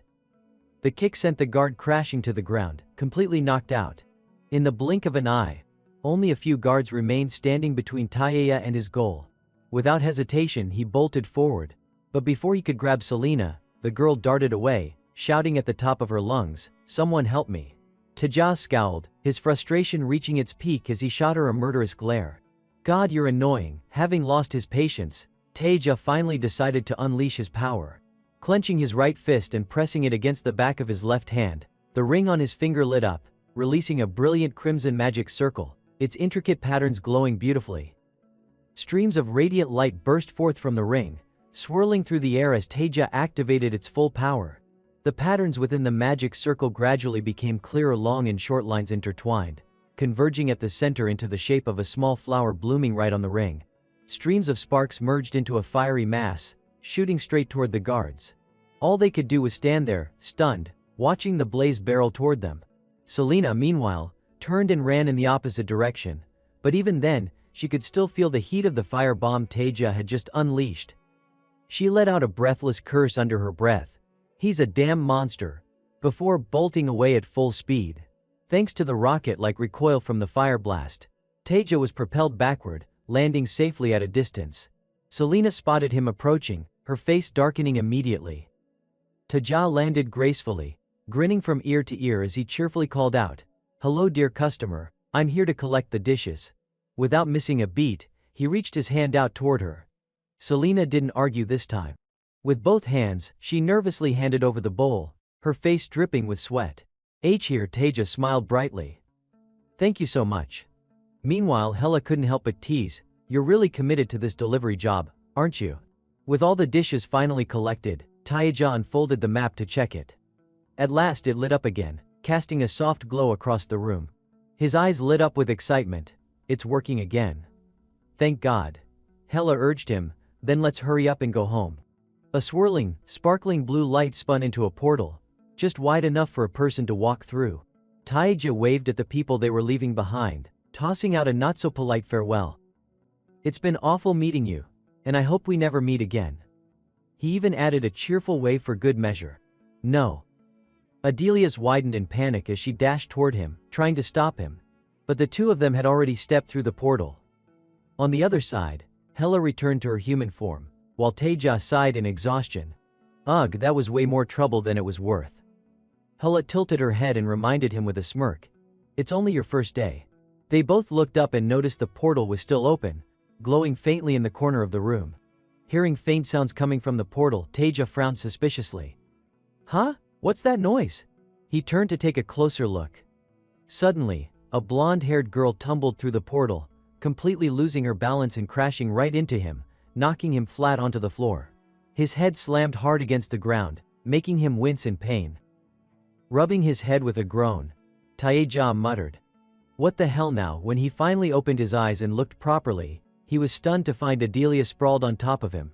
His eyes widened in shock. You, what the hell are you doing here? Adelia, however, remained right where she was, not moving an inch. After successfully sneaking through the portal, Adelia sat on top of Taeja with a smug, victorious look.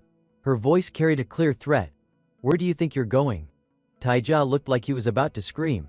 She had suddenly pounced on him, knocking him flat on his back like this. Adelia sat up, casually scanning the shabby surroundings with a disgusted expression. What is this dump? How could anyone possibly live in a place like this? Still sitting on top of him, Adelia suddenly heard a faint, muffled voice beneath her. Get, she paused and looked down, confused. What? Get off me, Taeja snapped, pushing her off without hesitation. Adelia fell back, faking crocodile tears as she whimpered. How could you be so rough with such a delicate girl like me? Taeja quickly got to his feet, completely unimpressed, and called her bluff. It's a little late to play the innocent card now, don't you think? Adelia's face twisted in frustration. What's that supposed to mean? Fed up, Taeja reached into his delivery box and pulled out his sword. I guess talking this out isn't an option with you, huh? Unfazed, Adelia ran her hand over her cheek with exaggerated offense. How could you treat me this way? What? I'm not considered beautiful in your world or something. Taeja sighed, utterly defeated by her twisted logic. Your face is the least of my concerns right now. Adelia, still kneeling on the ground, tried to dodge the conversation yet again. Let me ask you properly. What is this dump? Where even are we?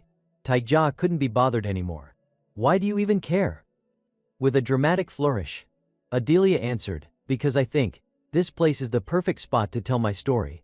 Taeja immediately turned away, heading for the portal, waving dismissively over his shoulder. Yeah, well, I'm not interested in your story. Goodbye. Adelia scrambled to her feet, chasing after him. Hey, wait. I'm serious. I have something important to tell you. Taeja, still surprisingly polite despite his irritation, replied. I'm going home. I told you I'm not interested. But Adelia wouldn't give up, pacing anxiously. But, what about me? Taeja groaned in frustration. Why the hell should I care about some clingy stalker? Adelia floundered, clearly flustered. But, my maid's not here. How am I supposed to wash my face? This place is filthy, moldy, disgusting. The more she talked, the more Taeja was convinced ignoring her was the right choice. He stepped through the portal, leaving her behind without hesitation. Good luck with that. The portal closed behind him, leaving Adelia stranded on the other side.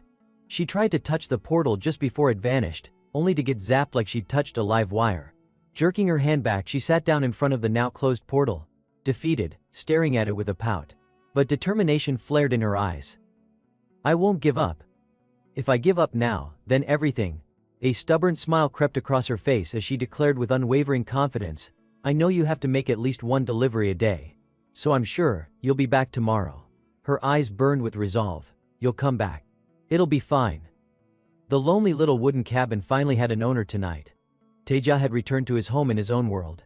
The first thing he did was look for his brother. Taeyoung, are you asleep yet?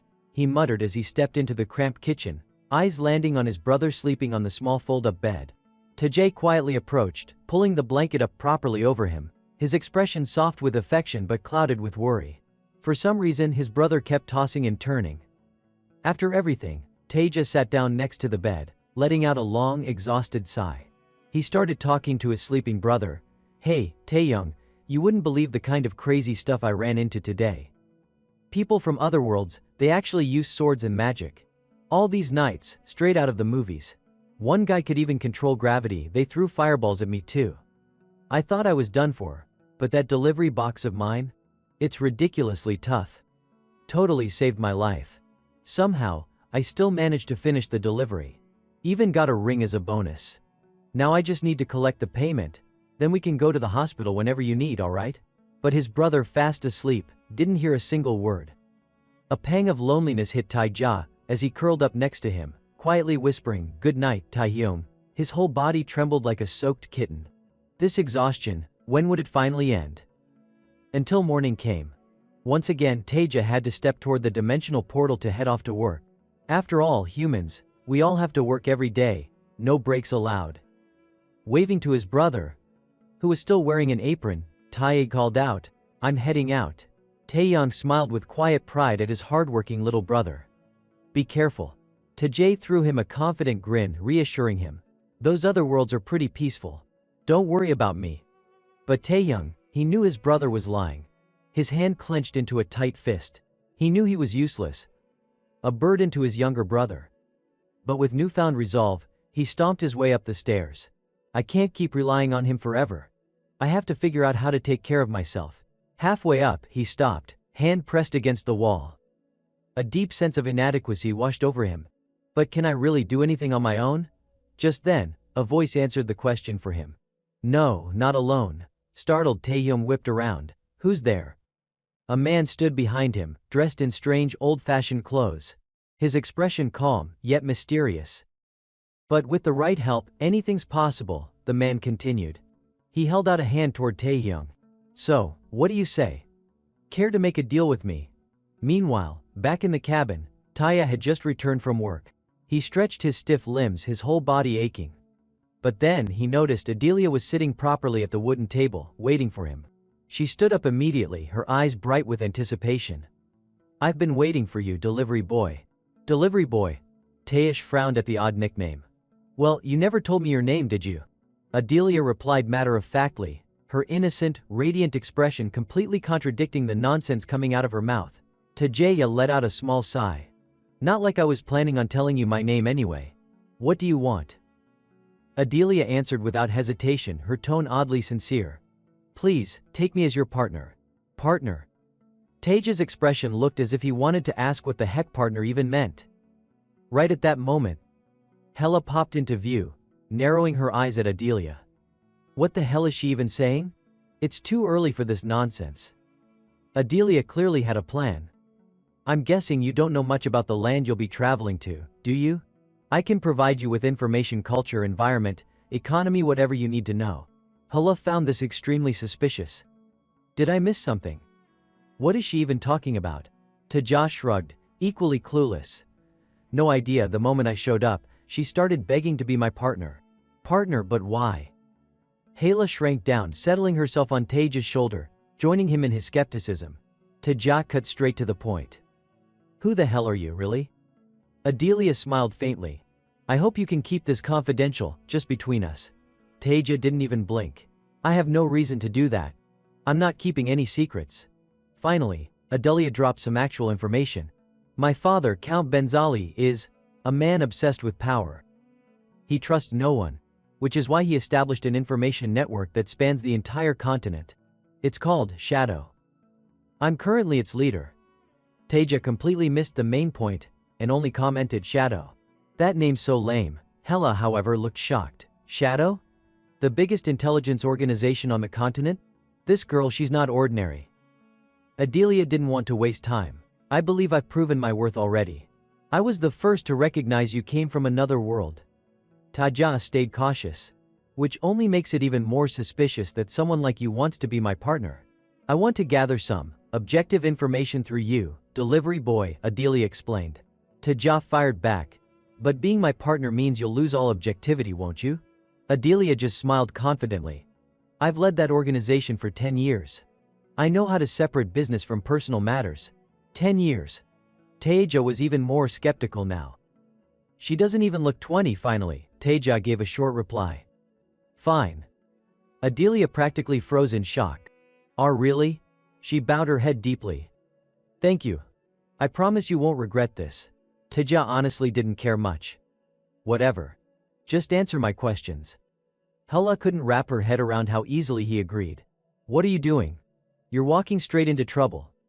But Teja just muttered, I'll play along for now, and ditch her later. What? Hella still didn't get it. Teja stared ahead with a distant expression. Don't worry about it. Adelia, radiating cheerful springtime energy, pulled out a document. In that case, after you complete your next delivery, I'll take you to my homeland. Teja finally noticed something.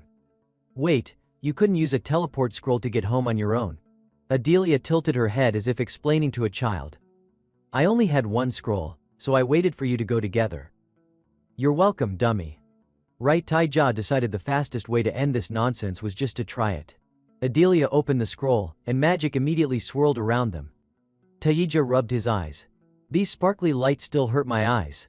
Hella groaned, clearly fed up. When are you going to get used to this? In the blink of an eye, they were somewhere else entirely. They stood in the middle of a bustling street, so packed with people that even the buildings ahead were almost completely hidden. Teja looked around, surprised. Why are there so many people? Adelia, on the other hand, seemed to have a different, more troubled reaction. Noticing this, Teja asked, what's wrong? Adelia didn't answer, she just silently pointed ahead. In the distance, at an execution platform, a man and a young woman knelt before the executioner. Their voices carried clearly across the crowd. We will now carry out the execution.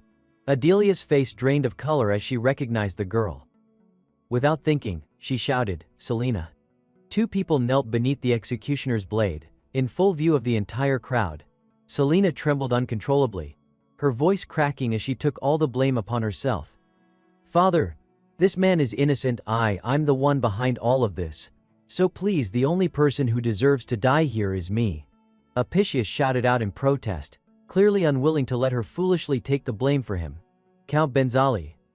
Lady Selena is your daughter. Everything about the assassination plot, it was all my doing. I planned it myself. So please let her go. Before his words even finished, the executioner kicked him to the ground, silencing him with brutal force. The memories from when Apicius was imprisoned came flooding back. Selena would always run to him. Apicius, every time he saw her, that overwhelming desire to reach out to her, Lady Selena, she would walk straight into his cell and grab his hand tightly. Give me the ring. He shook his head. No, if you do that, you'll be in danger. Selena gripped his hand with both of hers, firm and unwavering. It's fine. I already have a plan to protect both of us. I've found someone to take the fall, to carry the ring, and bear all the blame. Of course, Apicius couldn't accept such a cruel idea. I can't let an innocent person suffer in my place. But Selena's heart had long been hardened. That guy's from another world. He'll be fine. And now, both of them stood at the execution platform like this. The executioner kicked Apicius again, cursing under his breath. You're too damn noisy, criminal. Selena's heart shattered. She screamed in anguish, stop. Stop kicking him. Do you hear me? Only then did Count Benzali, seated high above, finally speak. His voice cold and commanding.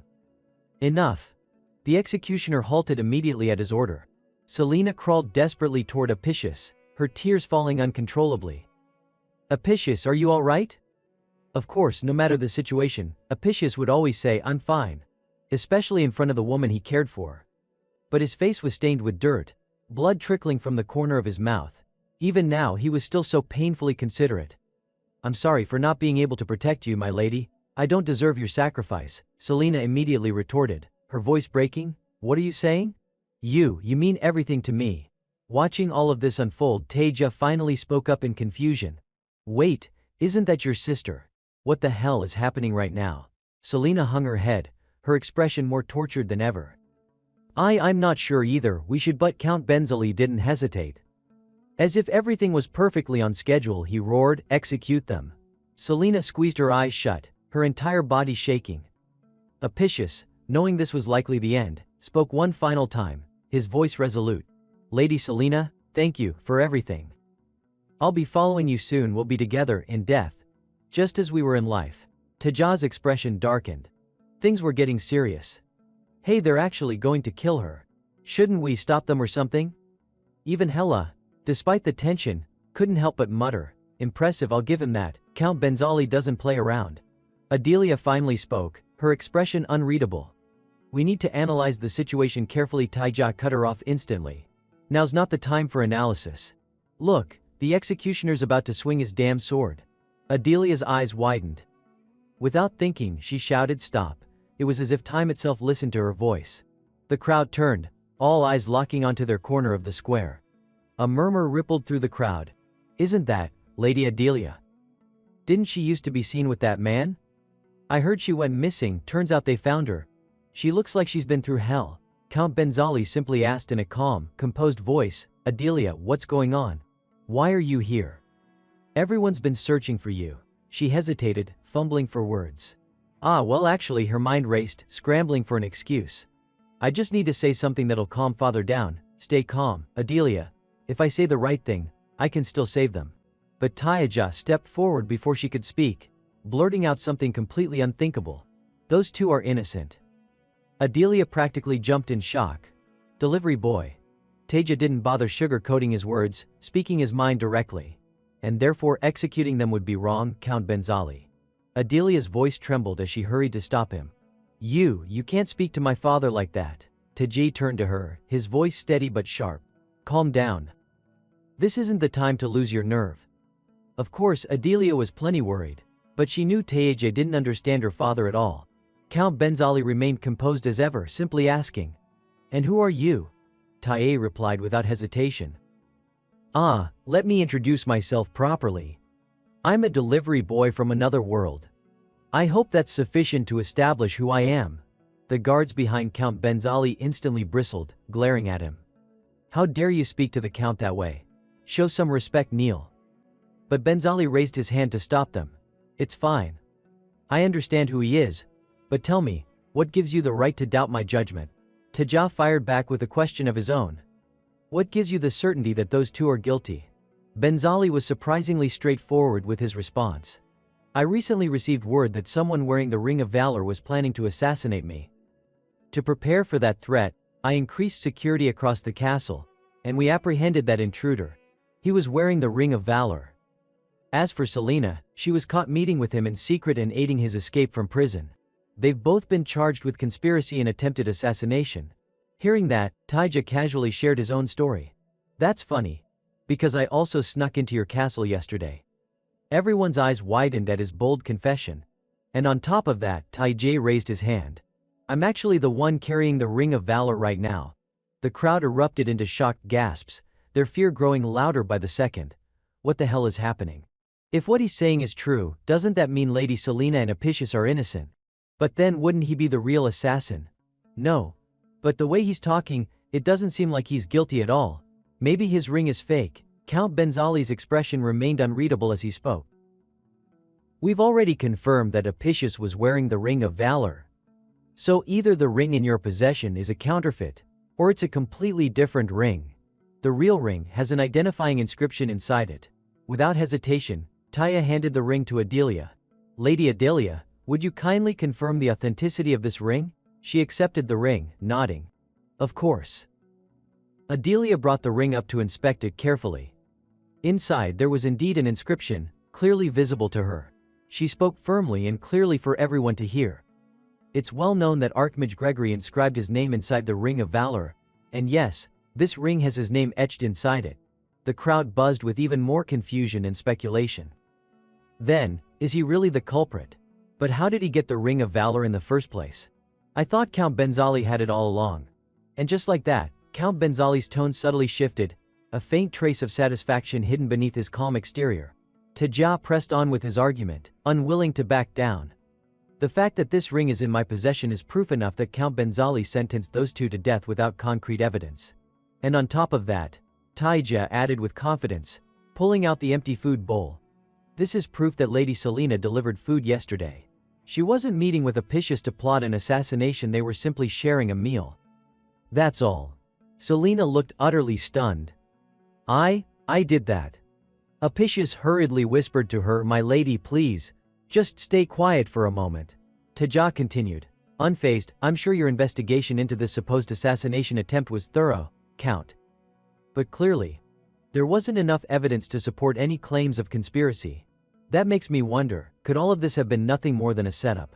Benzali narrowed his eyes at Taija, silent for a moment, before turning to the general beside him. Dorian, he called. The general straightened and stepped forward. Yes, my lord.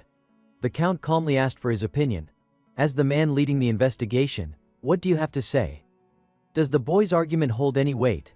Dorian scoffed, his tone laced with arrogance and irritation. My lord, surely you're not seriously considering the words of some nameless stranger over the loyal counsel of those who have served you faithfully for years. Taija ignored the man completely, turning instead to Hala. Is that enough to stop the execution? She proudly placed a hand on his shoulder. You've got guts, I'll give you that. Adelia, still in disbelief at how everything was unfolding, whispered to Taija, did someone coach you through this? Taija responded bluntly, coach me? Why would I need that? Adelia pressed on, still curious. Then how did you know Selena and Apicius were, together? Taija shrugged casually. Just a hunch. I figured it out from the way they looked at each other. Dorian, still fuming, shouted. Then you've been here before, haven't you? You must have been spying ahead of time. Taija immediately shot him down. I've never been here before. Don't twist my words. But before the argument could continue, something unexpected happened. Dorian's head suddenly detached from his body, flying through the air and landing right at Taija and Adelia's feet. Taija recoiled in shock, his face paling. What? The HUD pulled beneath the severed head. The stunned gasps and screams of the crowd echoing around them. Glancing back toward Count Benzali's seat, Taija could faintly make out Dorian's headless body slumped on the ground. Still in shock, Taija could only mutter, what the hell is going on? Hala quickly reached out, covering his eyes. Don't look. Even she, normally calm and collected, was visibly shaken. That lunatic, The guards at Benzali's side raised their voices, commanding the crowd silence. Immediately, the entire square fell to their knees in fear and obedience. Taija blinked, bewildered. Wait, do we have to kneel too? Hala remained upright, her voice casual. We don't even live here, why should we? Finally, Count Benzali spoke again, his tone cold and final. For obstructing the investigation and misleading the judgment of the people, Dorian has paid the price with his life. The Count's eyes scanned the square. As for Apicius and Selena, it has now been proven they are innocent. They will be released, and appropriate compensation will be made for the false accusations. Taija flinched slightly when Benzali's gaze momentarily lingered on him. Hala nudged him lightly. Don't let him intimidate you. You've done nothing wrong. But contrary to expectations, Benzali smiled a warm, dazzling smile, like that of a benevolent angel. I would like to express my gratitude to the hero who prevented the wrongful execution of my daughter. Therefore, I shall host a grand festival in his honor. The crowd erupted with excitement, cheers ringing through the square. Long live Count Benzali. Glory to the hero. Let the festival begin. Taija stood there, utterly dumbfounded. What the hell just happened? Is this a reward? Adelia smirked beside him. Oh, it's real. And just so you know, even the common folk get to feast like nobles during these festivals. Then, Adelia lowered her voice and quietly said, Thank you. Taija frowned slightly, unsure what she meant. For what? For saving my sister, she replied softly. The two people who had just escaped death hurried down toward Taija. Selena opened her mouth to express her thanks, but her eyes were fixed entirely on Apicius. Seeing that, Apicius gently reminded her, Lady Selena, it's only proper to look at someone when you're thanking them. Apicius then turned to Taija, and, with sincere gratitude, said, I truly appreciate what you did. Thank you for saving Selena. Taija, still modest as ever, waved it off. Nah, I think anyone in my position would have done the same. But observing Apicius' attitude and demeanor, Taija couldn't help but think to himself, of everyone around here, he's probably the only normal person. Apicius, speaking honestly, added, You say that, but very few people are willing to help strangers at great risk to themselves. Taija's reply was calm, almost indifferent. Then, let's just say I had my own reasons. Hela, sensing a subtle shift in Taija's tone, leaned in and asked, "What's wrong?" A flicker of anger stirred in Taija's eyes, though he tried to hide it. Nothing, just, his gaze drifted toward the empty chair Count Benzali had been sitting in moments ago, now being cleared by two nervous maids. A bitter expression crossed Taija's face. "I just really hate parents who refuse to take responsibility for their own children." Meanwhile, in a quiet room elsewhere, Count Benzali sat comfortably, his voice dripping with sarcasm. Tisk, Dorian's head alone was worth more than those two fools combined. What a shame. He then looked toward Adelia, his tone cool and detached. "So, how are things going with that boy?" Adelia knelt gracefully on the intricate floral carpet, her expression hidden behind her usual mask. "I've become his ally, or at least, that's what he believes." A sly smile crept onto Benzali's face, the faintest trace of pride in his eyes. "Good. The little rebellious streak I raised didn't completely go to waste after all. I knew I could trust you." Adelia remained composed, lowering her head respectfully. "Thank you, father." Her eyes gleamed coldly beneath her calm exterior. Just give me a little more time, she thought. Soon, I'll have him completely in the palm of my hand. Outside the grand white castle, built in Western architectural style, Taija and Hela stood atop the ramparts, overlooking everything below. Hela let out a long sigh. "Hey, you okay?" "I'm fine," Taija replied. "It's just I've never actually seen someone get beheaded right in front of me before. But I'm fine." Hela didn't sound convinced. "Yeah, sure. Compared to you, that silly Selena's basically an Oscar-winning actress." Taye glanced at her. "That's a bit harsh. I'm not faking anything. I really am fine." Laughter and chatter echoed from below. The townspeople gathered around long wooden tables, enjoying the festival together. The joyful atmosphere filled the square, but Taija couldn't bring himself to feel any of it.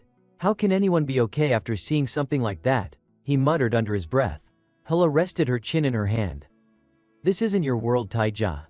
People here, they see death every day." She poked his side playfully. "And there's something you misunderstood." Taija tilted his head. "What?" Hela continued. "The ones laughing and enjoying themselves, they're the ones strong enough to endure all this. The ones who can't, they're probably hiding somewhere, hurting just like you." Taija let out a dry laugh, teasing her in return. "You're right. I guess I'm weaker than you, since all you've got is muscles, no brains." Hela's expression soured immediately. "This is what I get for trying to comfort you. This is exactly why I hate people." At that moment, Adelia approached them. Hela shrank herself down and perched on Taija's shoulder, invisible to everyone else, of course. Taija noticed Adelia awkwardly hesitating, clearly looking for him. He spoke up first. "What's with that look? You want to talk to me or not?" Adelia chuckled lightly. "You should come join the party. It's being held in your honor, you know." The two of them looked down at the square below together. Adelia changed the topic. "So, how's the delivery business going?" Taija sighed, clearly fed up. "All I've been thinking about lately is the mess you people dragged me into. I haven't even completed a single delivery yet." Down below, a steaming bowl of vegetable and fish soup was placed onto the long dining table. Count Benzali picked up his chopsticks with an eager expression. "Looks delicious," he remarked. Taija, recalling the scene, muttered to himself, "Yeah, I even served him dinner." Adelia smirked. "You know, the moment they find out how good the food from your world is, people down there are going to start placing orders non-stop." Taija furrowed his brow slightly. "Yeah, I figured as much. But," Adelia, ever curious, interrupted, "did you advertise yourself yet?" Taija replied flatly, "No one wants to listen to me." Adelia tilted her head, confused. "Maybe there's some sort of requirement. You know, only nobles can order from another world or something?" "Maybe," Taija answered nonchalantly. Just as he was about to say something else, two royal guards approached. "Excuse me," one of them announced, "Count Benzali is requesting your presence." Taija blinked, a little surprised. "Me? Yes, sir," the guard confirmed. "Please come with us." Without hesitation, Taija agreed, "Sure. Why not?" Adelia, a little curious herself, asked, "Where exactly is my father, anyway?" But then, the guard stopped her. "Lady Selena, the Count wishes to speak with him alone." And so, the two royal guards escorted Taija away, leaving Adelia silently standing behind. She watched his figure fade into the distance when Taija suddenly turned his head slightly, and said softly to her, "Mco Taija." Adelia froze for a second, startled by the unexpected introduction. "That's my name," Taija added. "I'm only saying it once." Of course Adelia was delighted. "Thank you, Taija." Hela, still perched on his shoulder, raised an eyebrow. "I thought you hated her," she asked, confused. "Really? You didn't even realize it yourself," Hela continued. "When I followed you to the wooden cabin, you looked ready to explode at the sight of her." Taija sighed. "Yeah, you were right. But what's wrong with telling her my name?" Hela pressed, suspicious. "Sure, but why the sudden change of heart?" Taija tilted his head to the sky, thinking for a moment. "I guess, I just feel bad for her. It's obvious, she grew up without her parents' love." Hela immediately blurted, "You like her, don't you?" Taija nearly choked on his own breath. "Are you crazy?" "No." He looked down, recalling something. "When I brought that fish stew she invited me to stay. Said I could eat with them. Even during the party she barely ate anything." Taija grimaced at the memory. "I really didn't like being there. But it's fine." It was a father-daughter moment. I didn't want to interrupt. Adelia had smiled, saying, "All right then, we'll call you when we finish eating." Taija turned his gaze back down to the crowd and muttered, "That's all. I just feel bad for her." As he waved politely at the villagers below, Hela nearly lost it. "Feel bad? For her? Her dad's literally the most powerful man on this continent." Taija shrugged, completely unfazed. "Count Benzali, isn't that different from us?" Hela immediately bonked him on the head, shouting, "Are you insane? You literally watched him execute someone today without even flinching." "Ow, ow. Okay, I get it. Stop hitting my head already," Taija whined, rubbing the sore spot. Finally, following the two guards, Taija arrived at the count's quarters. "You ask for me?" Taija greeted casually. Benzali, sitting there, locked eyes with him, his sharp gaze unwavering yet eerily composed. Taija immediately leaned toward his shoulder, whispering to Hela, "Why is he looking at me like that?" "Trying to intimidate you, obviously," Hela replied nonchalantly. The count finally spoke. "I called you here because I have a favor to ask." Taija, completely disregarding etiquette, tilted his head. "What kind of favor?" Hela immediately warned him, "Whatever it is, just say no. We don't even know what it is yet," Taija replied, unfazed. "He doesn't care about human lives," Hela insisted. "If you refuse, he'll probably have you killed." "You're being dramatic," Taija whispered back. "I got it. Calm down." Turning back to the count, Taija asked politely, "With all due respect, may I at least hear your request before I decide?" Benzali, of course, replied, naturally. "I'd like to place an order with you." Both Taija and Hela visibly froze in shock. Taija walked out of the count's estate, heading home. Climbing the stairs, he still couldn't believe it. "That guy called me over just to place an order. Geez," Taija muttered to himself. "Well, I guess that's better than some dangerous favor." When he finally returned to their little restaurant back home, he was met with an even more unexpected sight: crowds of people eagerly placing orders. "Can I place an order too? Could I get extra pickles? Excuse me, some water please?" Taeyong was busy rushing around. "Yes, please wait just a moment." Anyone could tell Taeyong looked different today, but Hela, of course, noticed the most. Sitting with a frown, she rubbed her temples, frustrated. "No matter how hard I try, I can't remember what his face looked like before this change." Taija sat down beside her, patting her shoulder reassuringly. "It's fine. Don't overthink it." Though deep down, even Taija wasn't sure what change she was talking about. Looking around, Taija couldn't help but be amazed. "Why is it so crowded in here?" "Here you go." Taeyong handed a bottle of water to a customer, beads of sweat glistening on his forehead. Despite the clear exhaustion, the smile on the customer's face showed it was all worth it. "Thank you so much." Taija was stunned, lightly pinching his own cheek. Is this real? His brother was waiting tables. Was he dreaming? Breathless, Taeyong finally spotted his little brother. "Taija, you're back? Perfect timing, give me a hand, will you?" "Sure," Taija agreed cheerfully. The sun dipped lower, casting a golden glow across the clouds, the warm, rich color of sunset. Bowing deeply, Taeyong saw off the last customers at the door. "Thank you for coming." Turning to Taija, he smiled. "Nice work today." Taija, ever humble, replied, "I only helped with a few tables." But Taeyong wasn't done working. "Didn't you say you have a delivery? How much time do you have left?" "Show me the map." Taija handed over the enchanted map casually. "Plenty of time." Taeyong opened it and scanned the order list: 2 portions of spicy noodles, and 1 large portion each of sweet and sour chicken and pork. All large portions, got it? Taeja reminded him. Without missing a beat, Taeyong started cooking, humming a cheerful tune as he worked. Taeja, holding a stack of dishes, paused. Watching his brother hum, he couldn't help but ask, "What's got you in such a good mood, huh?" "Nothing special," Taeyong replied quickly. Taeja wasn't convinced. "Really? Did Sloan come see you?" "Of course not," Taeyong answered, puzzled. "Sloan? That guy who hired you. Why would he come see me?" "If you say so," Taeja mumbled, clearly hiding something. Taeyong stopped cooking for a second. "What's that supposed to mean? You're not planning on telling me the whole story, are you?" "Nah, it's nothing." Taeja dodged the question, sneaking his way toward the door. "Hey Taeja," Taehyung called. "Yeah, don't overwork yourself." Taeja tossed the words over his shoulder before slipping out the door. Watching his little brother leave, Taeyong simply sighed. "How can I not push myself, when your job is that dangerous?" His hand tightened around a tiny vial of violet liquid, the barely visible bottle glinting under the kitchen lights. Inside the peaceful little wooden house, golden sunlight poured in like melted honey.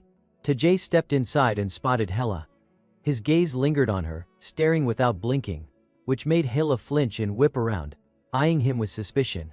Unable to take the silence, Hela finally spoke up. "Hey." Taeja scratched his head awkwardly and mumbled a greeting. "Hey." Hela could read him like a book and asked directly, "Why do you look so down?" Taeja sat down slowly, not even bothering to hide his thoughts. "Hela, I think Taehyung is dating someone." "Your brother?" Hela asked, raising an eyebrow. Her overactive imagination kicked in instantly, spinning out a million overdramatic, soap opera-worthy scenarios. Eyes wide with horror, she gasped, "Wait, don't tell me you're the type who..." Taeja caught onto her nonsense and quickly shouted, "It's because of his illness." Irritated, Taeja scratched his head, trying to explain. He suddenly got better. Just like that. Hela relaxed a little, sighing in realization. "Oh, so you mean he has a new doctor or something? That's a good thing. Geez, you should have said that right away." Taeja frowned, looking deep in thought. "Yeah, but I can't shake the feeling that something shady's going on." Hela leaned in, curious. "What do you mean by shady?" Taeja replied, "He never used to talk to anyone but me, and now he's all friendly, chatting and laughing with customers." "That is weird," Hela admitted, tapping her chin. "Do you know who it is?" "I do," Taeja said after a pause. But then he added, "But I don't want to tell you." Hela's face fell. "Huh, why not?" Taeja answered honestly, "It's just a hunch. If I'm wrong, I'll feel bad. That's the only reason." Hela exclaimed. Taeja didn't answer. He simply stood up, grabbed Hela, plopped her onto his shoulder, and turned to leave. "Other than a hunch, what reason could there be?" he replied as he walked off. Hela pouted, arms crossed. "Then why'd you bother telling me all that in the first place?" Taeja ignored her grumbling and unfolded the magical map. "Anyway, forget it. We don't have much time. Let's go." Grumbling to herself, Hela eventually relented. "Fine, whatever." As they walked along the path, Taeja glanced at the map and teased, "You're too old to be sulking over little things like this." Hela's eyes flared. "What did you just say? You calling me old?" Realizing he'd poked the bear, Taeja quickly backpedaled. No. You barely look 20. Hela caught the sarcasm in his voice and snapped, "Shut it." Continuing down the road, Taeja fell silent, lost in his own thoughts. If my hunch is right, I can't trust Hela completely either. Better keep this to myself for now. Inside the restaurant, Taeja cheerfully brought the food to the table, greeting the customer with a bright smile. "Here's your order, sir." Count Benzali looked at the dish, eyes lighting up with delight. "This looks amazing." Seeing his reaction, Taeja smiled warmly. "Please, enjoy." Adelia jumped in to praise him as well. "That's right, father." Hela, watching Taeja's overly confident expression, couldn't help but whisper to him, "Aren't you even a little nervous he might not like it?" But Tae answered with full confidence, "I trust my cooking skills." Hela rolled her eyes, nudging him aside in disbelief. "You do know Count Benzali is famously picky about food, right?" But Taeja wasn't fazed at all. "Oh, come on. The food here can't possibly compare to modern cuisine." Meanwhile, at the table, the food was being served non-stop. Count Benzali and Adelia tasted the dishes with utmost seriousness. But with just one bite, both of them, without even planning it, exclaimed at the same time, "It's delicious. Father, this is so good." Their eyes sparkled with pure satisfaction and joy. Hila stared in disbelief, wide-eyed. "I can't believe this." Taija, of course, looked smug. "See? Told you." Count Benzali was completely immersed in the flavors, showering compliments as he ate. "The sauce is perfectly salty and sweet. The fried exterior is crispy, while the inside is so tender and juicy." Truly, Adelia quickly chimed in. "A perfect meal. I especially love how the sweet sauce has that slight tangy kick." Taija humbly bowed his head. "You're too kind." Count Benzali kept eating, clearly enjoying himself. "The spicy seasoning numbs my mouth, but I just can't stop eating." Adelia giggled. "Now I understand why everyone's so obsessed with spicy food."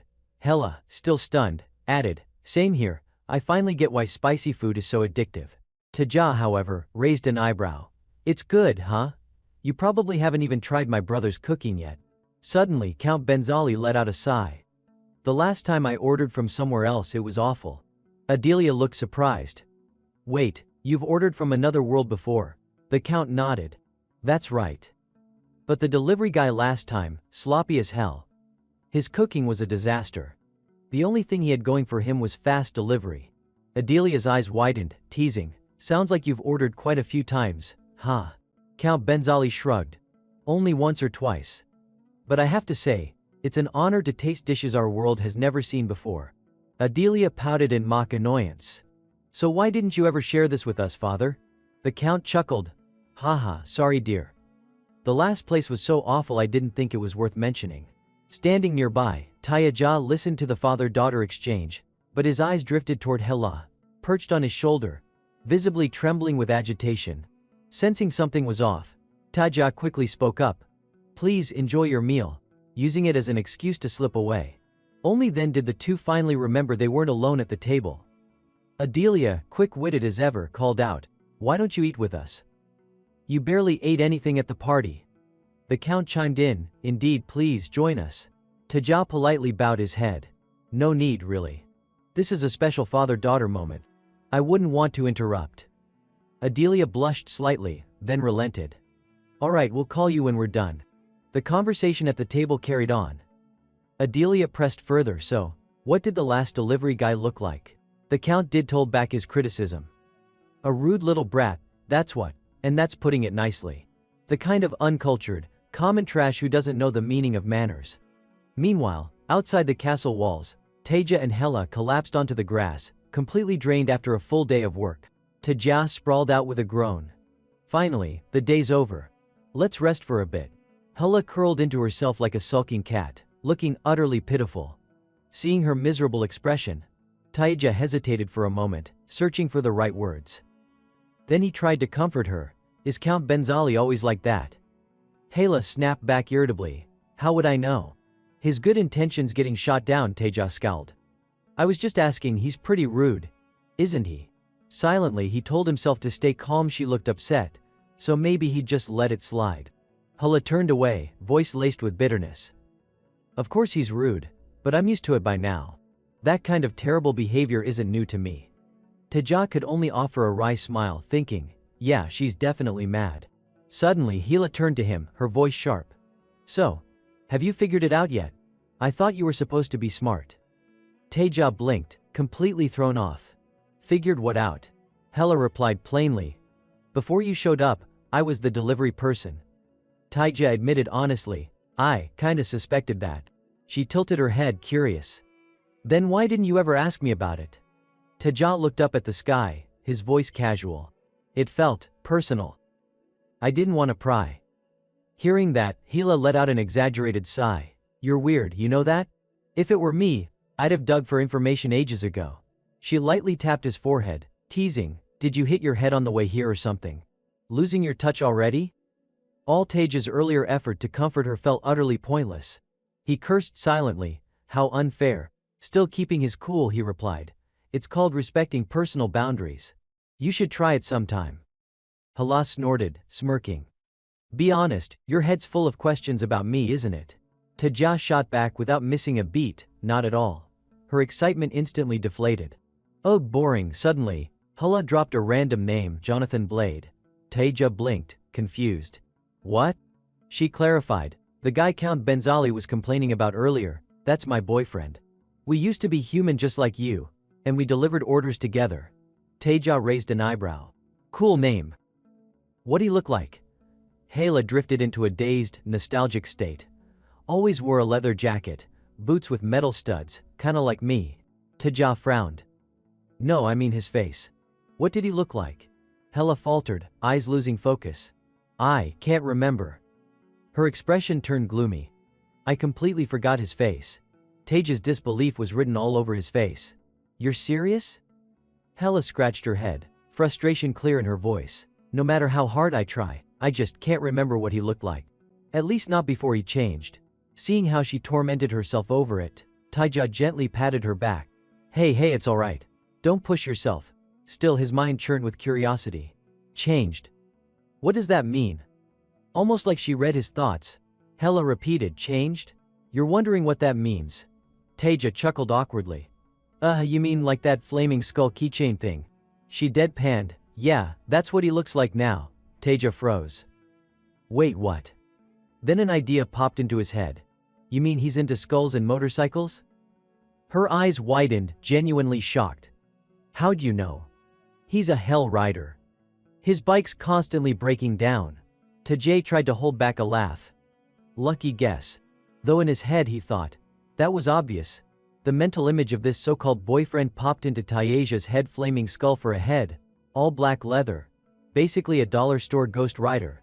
Still curious, Taeja pressed on. So, what happened between you two? Though deep down, what he really wanted to ask was how the heck did your boyfriend turn into a knockoff ghost rider? Before he could, Hela gave him a sharp side eye that made him flinch. What? She suddenly blurted. Hey, do you trust me? Taeja scratched his nose, caught off guard. Not sure. Why are you asking? Hela smirked, half joking, half serious. Thought so. I figured you didn't. Hela flashed a sly, mischievous grin. Taeja noticed her expression and raised an eyebrow. What? But Hela simply dusted off her clothes and changed the subject in a heartbeat. Anyway, we've got work to do, don't we? Just then, a royal guard came rushing over. Miss Adelia is calling for you. Without missing a beat, Hela shrank back into her tiny form, floating lazily onto Taeja's shoulder. Taeja stood up, grabbing his gear. Alright, I'm coming. Hela sprawled across his shoulder like a cat, humming a little tune. Feels like a huge weight's been lifted off my chest. Taeja smirked at her. Truly happy for you, really. Inside the dining hall, Count Benzali and Adelia were already waiting. As soon as they spotted Taeja, the Count smiled broadly. Ah, there he is. Adelia, however, blushed visibly, clearly flustered as she greeted Taeja. Taeja blinked, awkwardly returning the gesture. Thanks. Inwardly, though, his mind raced. Why is she blushing? The Count pulled over a sturdy chest and opened it. Here's your payment for the order. I've packed only high-value items. You'll find the amount more than satisfactory.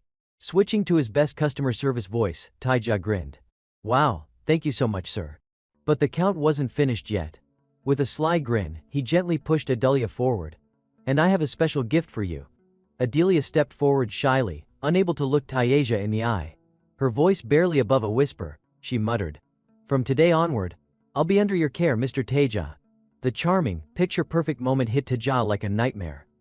His face drained of color and horror, while Hela, who'd been gagging ever since Adelia blushed, couldn't hold back anymore. Ugh, disgusting. The Count's sharp eyes narrowed, unimpressed by the reaction. Hemph.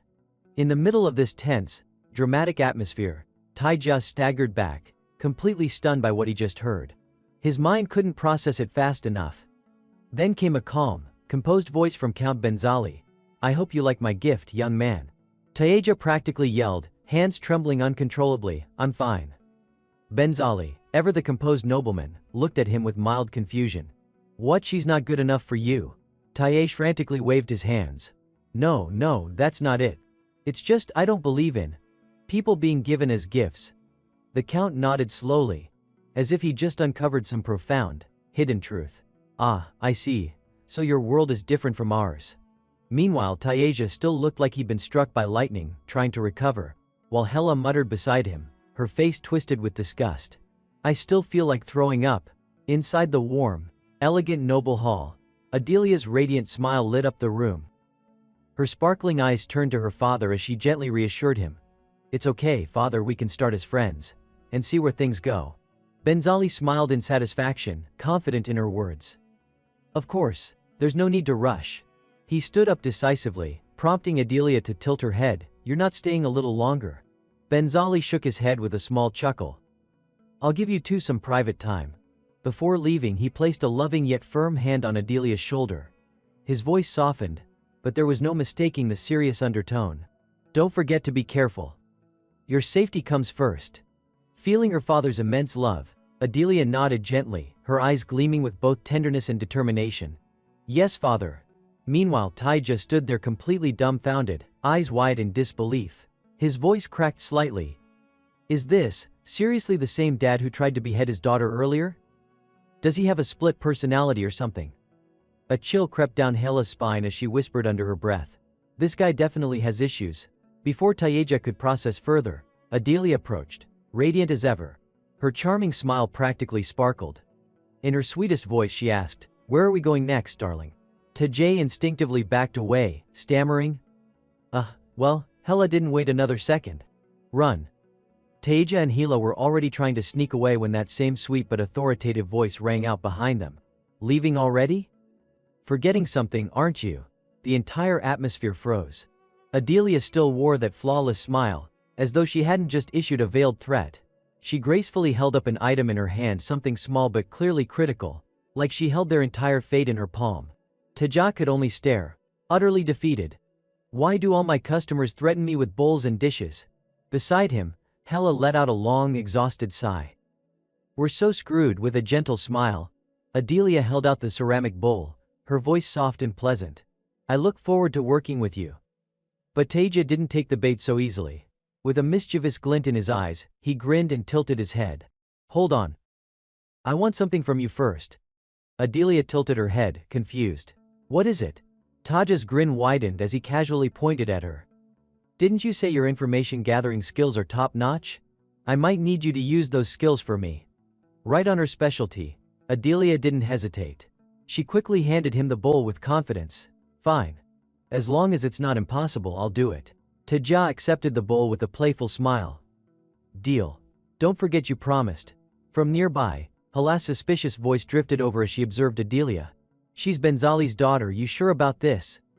Who knows when she'll stab us in the back? But Taija stayed calm, reassuring her. It doesn't hurt to use her skills for our benefit. I've thought it through. Hela scowled. Thought it through before she could finish. Adelia suddenly piped up. You said you're not a spirit mage, but I pretended not to notice. Thing is, you really do have a spirit, don't you? It clearly hit a nerve. Taija let out a long-suffering sigh. Fine, yeah, I've got a spirit, but trust me, she's unbelievably annoying. Hela's eyes widened like plates. What? You're the annoying one. The two bickered as usual, with Taija sighing. When are we heading back to the cabin? Instead of answering, Adelia smoothly changed the subject. When will I get my next order? She stepped closer, her hand landing firmly on his shoulder, eyes gleaming with mystery. Oh, I know exactly who to introduce you to. Taija's eyes narrowed, curiosity sparking. Who? Adelia's smile deepened, eyes glowing with excitement, as if she were about to reveal some world-shattering secret. Have you heard of the Archmage? The words sent a ripple through the air. Tada's face twisted in confusion. Archmage? That sounds like a wizard, but XXL size. Scene cut.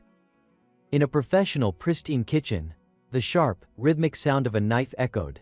Slices of meat were carved with surgical precision, clean, perfect and even. Count Benzali took a bite, slowly chewing. After finishing, he calmly wiped his mouth. Seated at an extravagant dining table, surrounded by wine, bread, fruit, and a beautifully plated main course, yet his eyes betrayed only one emotion: disappointment. Terrible, he muttered flatly. Count Benzali quietly shifted his gaze forward and asked, would it be possible to place another order? The figure seated at the far end of the grand banquet table momentarily paused at those words. Seated atop the towering throne at the heart of the opulent hall, Sloane, with his long, imposing silver beard, offered a faint smile. His voice carried casually across the room. It'd be wiser if you asked Taija directly. As the crimson wine was poured into his glass, Sloane's tone sharpened, more blunt this time. Seems you hired someone decent this time. Because the food last time. Absolutely dreadful. Despite the polished elegance with which Benzali held his wineglass, the pride glinting in his eyes was impossible to miss. Oh. I'm always very meticulous with my selections. Sloane cast a glance toward the attendant pouring his drink, and spoke lightly. There aren't many chefs on this continent who could satisfy the taste buds of Count Benzali, after all. Most just praise him and move on. Benzali let out a soft chuckle, lazily waving a hand. He's the worst. Even if we're only talking about flavor. That arrogance clearly struck a nerve. Sloane's expression tightened. His voice cooled. Funny, you're the one who insisted on ordering from him. Benzali's smile lingered. But his eyes sharpened, flashing with thinly veiled hostility. I don't care for your tone. Sloane, unbothered, leaned back comfortably in his chair, speaking with irritating calm. And I don't care for you badmouthing my employee. The air thickened, tension coiling around them like an invisible thread. Then Sloane added with deliberate carelessness, besides, I nearly lost my daughter today. The entire hall fell silent, the flickering candlelight casting shadows across the stone walls. Feigning sympathy, Benzali elegantly sliced into his meal, savoring each bite as though nothing had happened. Oh dear, what a tragedy. But behind the noble facade, the Count's blue eyes simmered with restrained fury. His voice lowered to a menacing murmur. Wasn't this entire disaster your doing? I'd say the responsibility lies with you. The room dimmed as Sloane chuckled darkly, his laughter echoing through the hall like a slow-building storm. Come now, Sloane whispered, voice dripping with mockery. Wasn't this entire mess a performance? One we both scripted together. I wouldn't call that a request. But the playful mask soon shattered as Benzali's voice cut through the air like a blade, raw and venomous. The plan, he hissed, was to trap Apicius, the man you've despised for years. To use Selena as leverage, manipulating her into placing an order with your little interdimensional delivery service. That naive girl handed Tajah the Ring of Valor, framing him as an assassin. She did it all to save her precious lover. Benzali's eyes narrowed, cold calculation replacing all pretenses of civility. Tajah was forced to work with Adelia to clear his name. You would exploit the chaos to publicly execute Apicius for treason and attempted murder. And even eliminate Selena for aiding him. Neat. Efficient, you get rid of an obstacle. I get to sit back and watch how well Tajah handles the crisis. Benzali's voice lowered into a deadly whisper. But you decided to change the script. Sloane casually raised his glass of deep red wine, the crimson liquid swirling elegantly. His voice was calm, yet every word struck like a blade. That rookie you hired cost me one of my best men. The warmth of a shared meal had long since vanished. Now this grand hall had become nothing but a blood-stained stage, where two scheming predators circled each other. The Count's voice cracked the silence, tinged with helpless frustration. What choice did I have? The star of our little performance disappeared. I had to do everything possible to force him back. But Sloane's imposing figure moved with the calm certainty of someone already holding the upper hand. His sharp gaze never wavered as he responded icily. That was your problem, not mine. Maybe blame the one who wrote the script. Gone were the polite exchanges. This was no longer veiled aristocratic banter. Now, Taya had been dragged into the power play too. He did what he had to do to survive, Sloane stated flatly. Let's not drag this out. His cloak billowed with each steady step as he turned to leave, his voice still echoing down the grand corridor. I don't think you realize how generous I've been, Count Benzali. He paused, glancing back with a look colder than steel. The life of that night was a small price to pay for you sending shadows to stalk Tajah. With that, Sloane strode away, his final words cutting through the heavy air like a dagger. Don't ever touch my employees again. A suffocating silence swallowed the room. It lingered, until crash. The sharp shatter of glass ripped through the tense atmosphere. Blood trickled from Benzali's palm, mixing with shards of crystal glinting under the chandelier's crimson glow. His voice shook with barely restrained fury. Who does he think he is, preaching morals, when all he does is peddle food? Behind him, a maid clutched her hands over her mouth, wide-eyed, frozen with fear.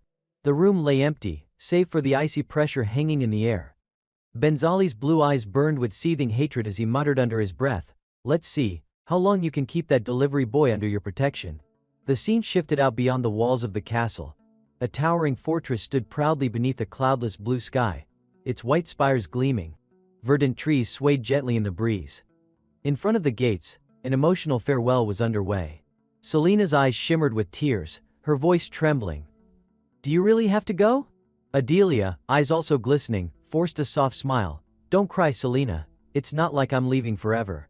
Off to the side, Teja watched, visibly uncomfortable, his skin prickling. This is way too much, he thought, trying to stay out of it. Next to him, Hella sighed heavily, her expression identical to his. "Ugh, watching them is giving me goosebumps." Apicius, the man whose life Teja had once saved, clenched his fists tightly. His eyes betrayed the pain he was trying to hide. "You saved my life. And now you're leaving." The sky hung still, heavy with unspoken words. The two of them shook hands, the grip firm, lingering. Teja offered a reassuring smile. "I haven't even paid you back properly. We just got lucky, things went smoothly because there were witnesses." Apicius's worried eyes didn't waver. He leaned in, voice low with warning. "Then please, stay out of the Count's sight. Stay far away." "Don't worry," Teja replied calmly. "That's exactly what I plan to do." Before the conversation could go further, a familiar voice cut in sincerely. "Thank you, I'll never forget this." Adelia stepped forward, catching the strange helmet tossed her way with both hands. She stared at it, puzzled.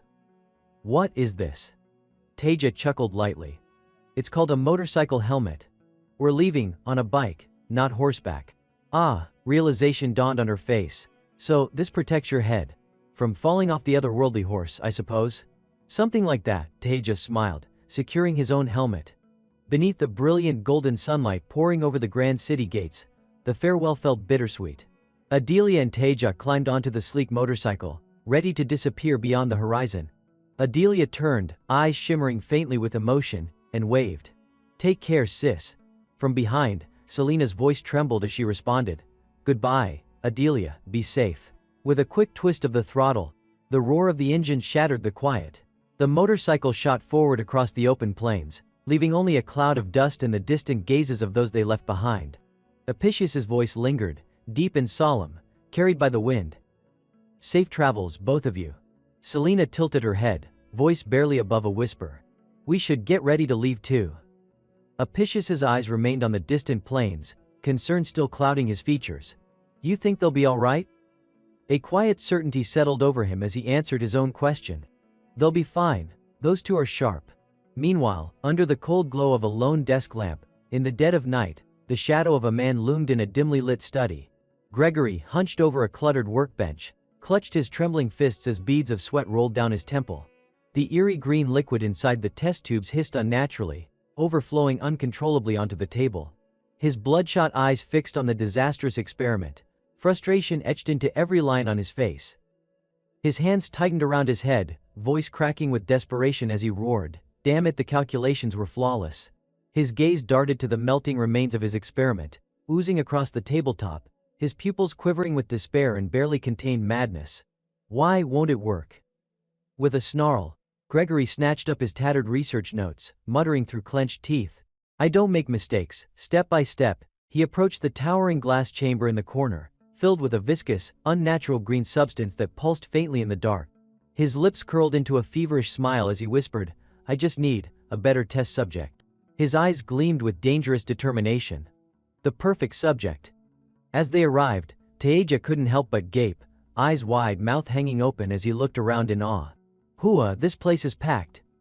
It's nothing like where you live. That's for sure." Adelia beamed with pride, responding cheerfully, "Of course. Grand Mage Gregory's territory is the most densely populated area on the entire continent." Suddenly, two kids dashed past them, giggling as they chased each other through the bustling crowd. The little girl ran ahead while the boy trailed behind, shouting, "Hey, wait for me." Teja's eyes sparkled with fascination. "Wow," he turned to Adelia, curiosity bubbling over. "Do all Grand Mages live in places like this?" Adelia shook her head with a grin. "Nope. Each Grand Mage is different. They have their own preferences. So where does this Grand Mage live then?" Teja asked, still glancing around. Just then, Adelia seemed to realize something and pointed toward the sky. "Up there." Teja blinked. Puzzled. "Where?" Following her finger, he looked up and his jaw dropped. Towering over the city skyline was a bizarre, twisted structure that stretched impossibly high into the clouds. It looked more like an abstract sculpture than a building. Up there. Taeja exclaimed in disbelief. Yep, Adelia confirmed casually. Hella, perched on his shoulder where no one else could see her, pointed too, frowning. That thing's seriously weird. Taeja scratched his head nervously. Guess grand mages have weird taste in architecture. Adelia waved a finger. Not all of them. Some prefer normal houses. Some live in caves. She crossed her arms like a know-it-all grandma, mumbling to herself. That's just how it is. Taeja turned to Hella, asking, "You've been here before, right?" Hella shrugged. Of course not. I only go where there are delivery orders. What about other places? Meanwhile, Adelia, who couldn't see Hella, tilted her head in confusion, watching Taeja chalk to thin air again. Hella pondered for a moment, counting on her fingers. Let's see, I've been to the celestial realm, the demon realm, pretty sure I've been to the spirit realm too. Maybe the beast realm and the underworld.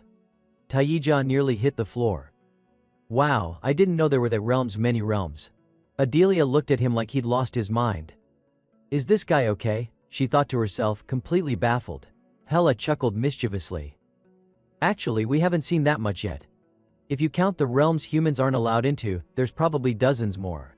A nervous bead of sweat rolled down Adelia's temple. The realization dawned on her face, equal parts fear and bewilderment.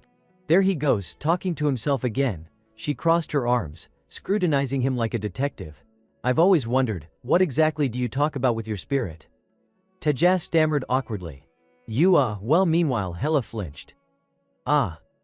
She scared me for a second there. Suddenly, Hella whispered to Taeja. Hey, let her hold your keychain. Taeja looked confused. Huh? Why? On the other side, Adelia, still eyeing the little spirit with suspicion, mumbled to herself. Is this a model of the Hell Rider? It's really well made. Without hesitation, Taeja handed Adelia the skull keychain. Here, hold this. She blinked, confused. Why would I? Before she could finish, poof. Hella transformed into her full-sized human form, popping up right in front of her with a mischievous grin. Adelia's face turned ghostly pale. She shrieked and tossed the keychain into the air. Hella couldn't stop laughing, nearly doubling over. You should have seen your face. Meanwhile, Taeja quickly caught the keychain mid-air and sighed. Hella shrank back down to her tiny form, and without missing a beat, landed gracefully on top of Adelia's head. Sniff sniff. Hella sniffed the air dramatically. You smell nice. Adelia, still recovering from shock, blinked up at her. Thanks? Taeja pointed at Hella, looking at Adelia with curiosity. You ever seen a spirit like her before? Adelia tilted her head to glance at the tiny Hela perched on her. Never. This is the first time I've seen a spirit with such perfect human features. Hella smirked proudly, puffing out her tiny chest. That's because I'm not an ordinary spirit. That reminded Taeja of something. By the way, what exactly is a Hell Rider? Adelia's eyes widened. Oh, she slipped into storyteller mode, voice soft yet ominous. They say the Hell Riders hunt down the guilty and drag them to the demon realm. Taeja frowned like a puzzled child. Why? Adelia, now fully in lecture mode, explained patiently, demons are naturally war-hungry. But strict hierarchies down there prevent them from fighting each other. So they take their frustration out on the sinners the Hell Riders deliver. Taeja's eyes widened. Deliver them? Hella chimed in, equally curious. They deliver criminals? Like a courier service? Adelia nodded. That's what the stories say. But no one really knows when the Hell Riders will appear. They show up unexpectedly. Sometimes they seem to be making deliveries. Other times, it feels like they're just acting on their own whims. Suddenly she turned to Taeja with a teasing smirk. So, what does our little shadow leader think? Taeja blinked. Who, me? Adelia nodded. Amused Taejas. Yep, touched his cheek, thoughtful. I think both. They probably deliver people and do whatever they want. Hella looked equally puzzled. Both? Taeja tilted his head at them. What's wrong? Adelia slipped back into lecture mode again. From what we know, they seem to deliver criminals. But they don't actually work under any specific demon lord. Taeja snorted, unimpressed. I thought you were supposed to be the big information expert. All of this sounds like guesswork. Adelia's eye twitched, visibly offended. Excuse me. When there's not enough data, making educated guesses is the only logical option. Taeja gave her a bored look. Didn't you say you only care about objective truth? Pretty sure guessing is just personal bias. Before she could explode in fury, Taija kept twisting the knife, deadpan. Didn't you say you've been doing this for 10 years? Adelia looked about ready to explode. Her face flushed, fists clenched. I told you. She cut herself off abruptly as they approached the towering structure ahead. Taija slowed his steps, eyeing the intimidating building. So, are we really just waltzing in like this? It's safe. Adelia gave a casual shrug. We're old acquaintances. It should be fine. Hela, meanwhile, stayed quiet, lost in thought, her tiny brows furrowed with suspicion. As soon as Taija reached out to touch the door, something unexpected happened. Huh? What the? Is this door automatic? The large door slowly creaked open on its own. Taija glanced at Adelia, suspicious. Are you sure we can just walk in like this? What if this is a trap? Adelia shrugged casually. He opened the door himself. I'm guessing that means we're invited. Despite still feeling uneasy, they both stepped cautiously inside. A long, spiraling staircase stretched upward before them. Naturally cautious and skeptical, Taija frowned. Is there anything you're actually sure about right now? Adelia sighed, clearly annoyed. Why do you only ever ask me questions no one could possibly know the answer to? Without waiting for a response, Taija carefully began ascending the staircase alone, muttering under his breath. Normal people don't exactly get a chance to meet Hell Riders or Grand Mages. Hua, this is real. This is really happening.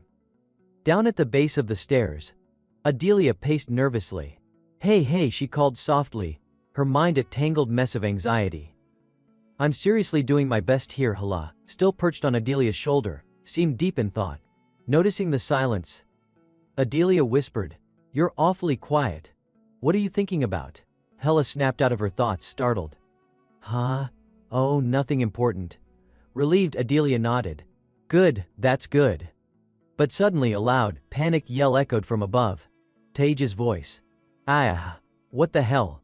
Both girls froze. What was that? Adelia exclaimed, eyes wide.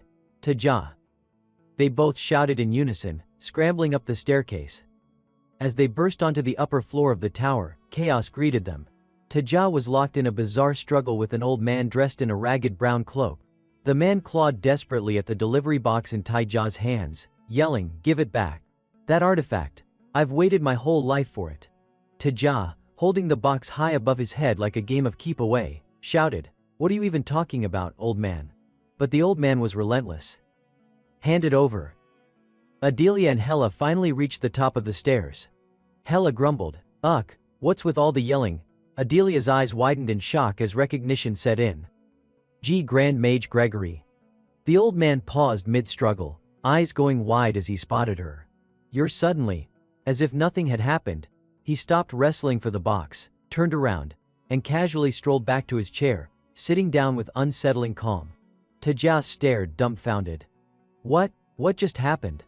The old man now looked completely composed, his expression unreadable. Then, as if nothing strange had occurred at all, he smiled. Ah, it appears I have guests. Scratching his head, he introduced himself. Nice to meet you all. I'm Gregory, the one chasing the footsteps of truth. Taija raised an eyebrow. What? You switched personalities or something? Still confused, Taija approached, giving a small awkward bow. We've met before, remember? You gave that ring to Count Benzali. Gregory's eyes lit up. Ah, of course I remember that. My dear lady? Off to the side, Hela's face twisted in confusion. What's wrong with this guy? Taija whispered back, equally baffled. I have no clue. This old man's completely nuts. One second he's crazy, the next he's totally normal. Taija muttered under his breath. He keeps saying he's almost touching the truth. So is it almost or isn't it? Hela, completely unimpressed, replied lazily. What do you expect? He's a grand mage. It's basically their whole thing. Adelia chimed in with a calm explanation. In our world we say anyone capable of breaking, reshaping, or reinforcing the laws of nature has touched the truth. Taija's eyes widened. But that means this guy's still miles away from the truth. Shouldn't all mages just be called people who almost became grand mages or something? Suddenly the old man snapped, eyes wide, veins popping. What did you just say? My research is flawless. I've never been wrong. All I need is one artifact more powerful, and I'll reach the truth. The Grand Mage jabbed a bony finger at Taija, his voice filled with outrage. You have no idea how groundbreaking my work is. But once you see it, you'll be begging for my magic. Taija spun his finger lazily in the air, completely unfazed. There's a saying where I'm from. A true craftsman never blames his tools. Hela yawned dramatically. Wake me up when this old man's finished throwing his tantrum. Gregory practically shook with rage, fists clenched, his magic flaring. Fools, you don't even understand what mana is. Adelia stepped in gently, trying to calm him. They're from another world, Lord Gregory, please don't be angry. Gregory exhaled harshly, eyes narrowing. He jabbed a finger toward the metallic box in Taijia's hands. Give me that, let me borrow it. I'll prove it to you. Taija raised an eyebrow, teasing, prove what exactly? The old mage pounded his chest confidently. That I am this close to reaching the truth. Taija held up the box, his expression deadpan. And I'm supposed to trust a guy who's almost reached the truth with my artifact. The words hit Gregory like a slap across the face. His whole body deflated, dropping to his knees with a dramatic thud, despair written all over him. Never in my life has anyone insulted me like this. Adelia gasped, rushing to his side. Lord Gregory. Taija pretended to look around innocently. Huh? Did someone say something? He held the box out in front of the old mage, wiggling it teasingly. Do you even know what this thing is? The mage scowled.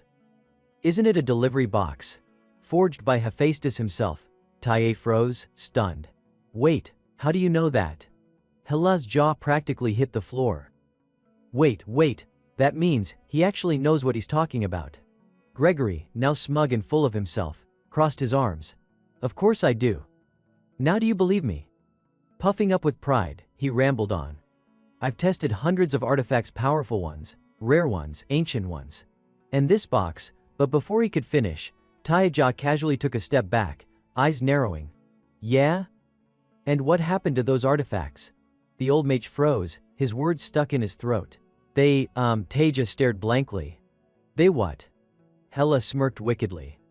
Oh no, you're one of those a magical quack. The Grand Mage's face turned beet red with rage. Suddenly, crackling violet lightning surrounded him as his mana surged. You leave me no choice. If you won't hand it over willingly, I'll take it by force. Bolts of electricity shot toward Taija and Hela. The mage shouted furiously. Give me that box if you value your life, but his words were cut off as a blinding light filled the entire room. Gregory lunged forward, his moment of opportunity. This is my chance, he declared. Taija raised the delivery box high in the air, gripping the glowing gemstone tightly in his other hand. His eyes narrowed. Just wait for me, my precious artifact, I'm coming for you. Then, in a cold, sharp tone, he added, sorry, but with a flick of his wrist, his sword materialized out of thin air. I reserve the right to refuse service. Without hesitation, Taija swung his blade in a clean arc, the energy crackling as it sliced through the air. The old mage was blasted backward, crashing against the stone wall with a painful thud. He let out a pained groan, sliding to the floor. As the dust settled, something tumbled out of his cloak, a shimmering, green gemstone. Taija blinked, confused. What's this? Hela peeked over his shoulder and casually answered, yeah, that's a gem. Obviously. Before Taija could respond, a mechanical voice echoed in his head, delivery box of Diongus reacting to emerald gemstone. You may now activate stealth mode for your delivery box. Taija's eyes widened. Stealth mode? You're telling me this box has stealth mode? The system chimed again. Would you like to use the gemstone to activate stealth mode? Taija looked at the box, then at the unconscious mage sprawled on the floor, then at Hela, who just shrugged. Well, Taija smirked.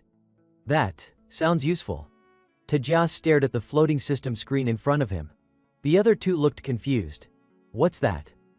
Adelia tilted her head. What are you looking at? Taija frowned, pointing at the glowing text.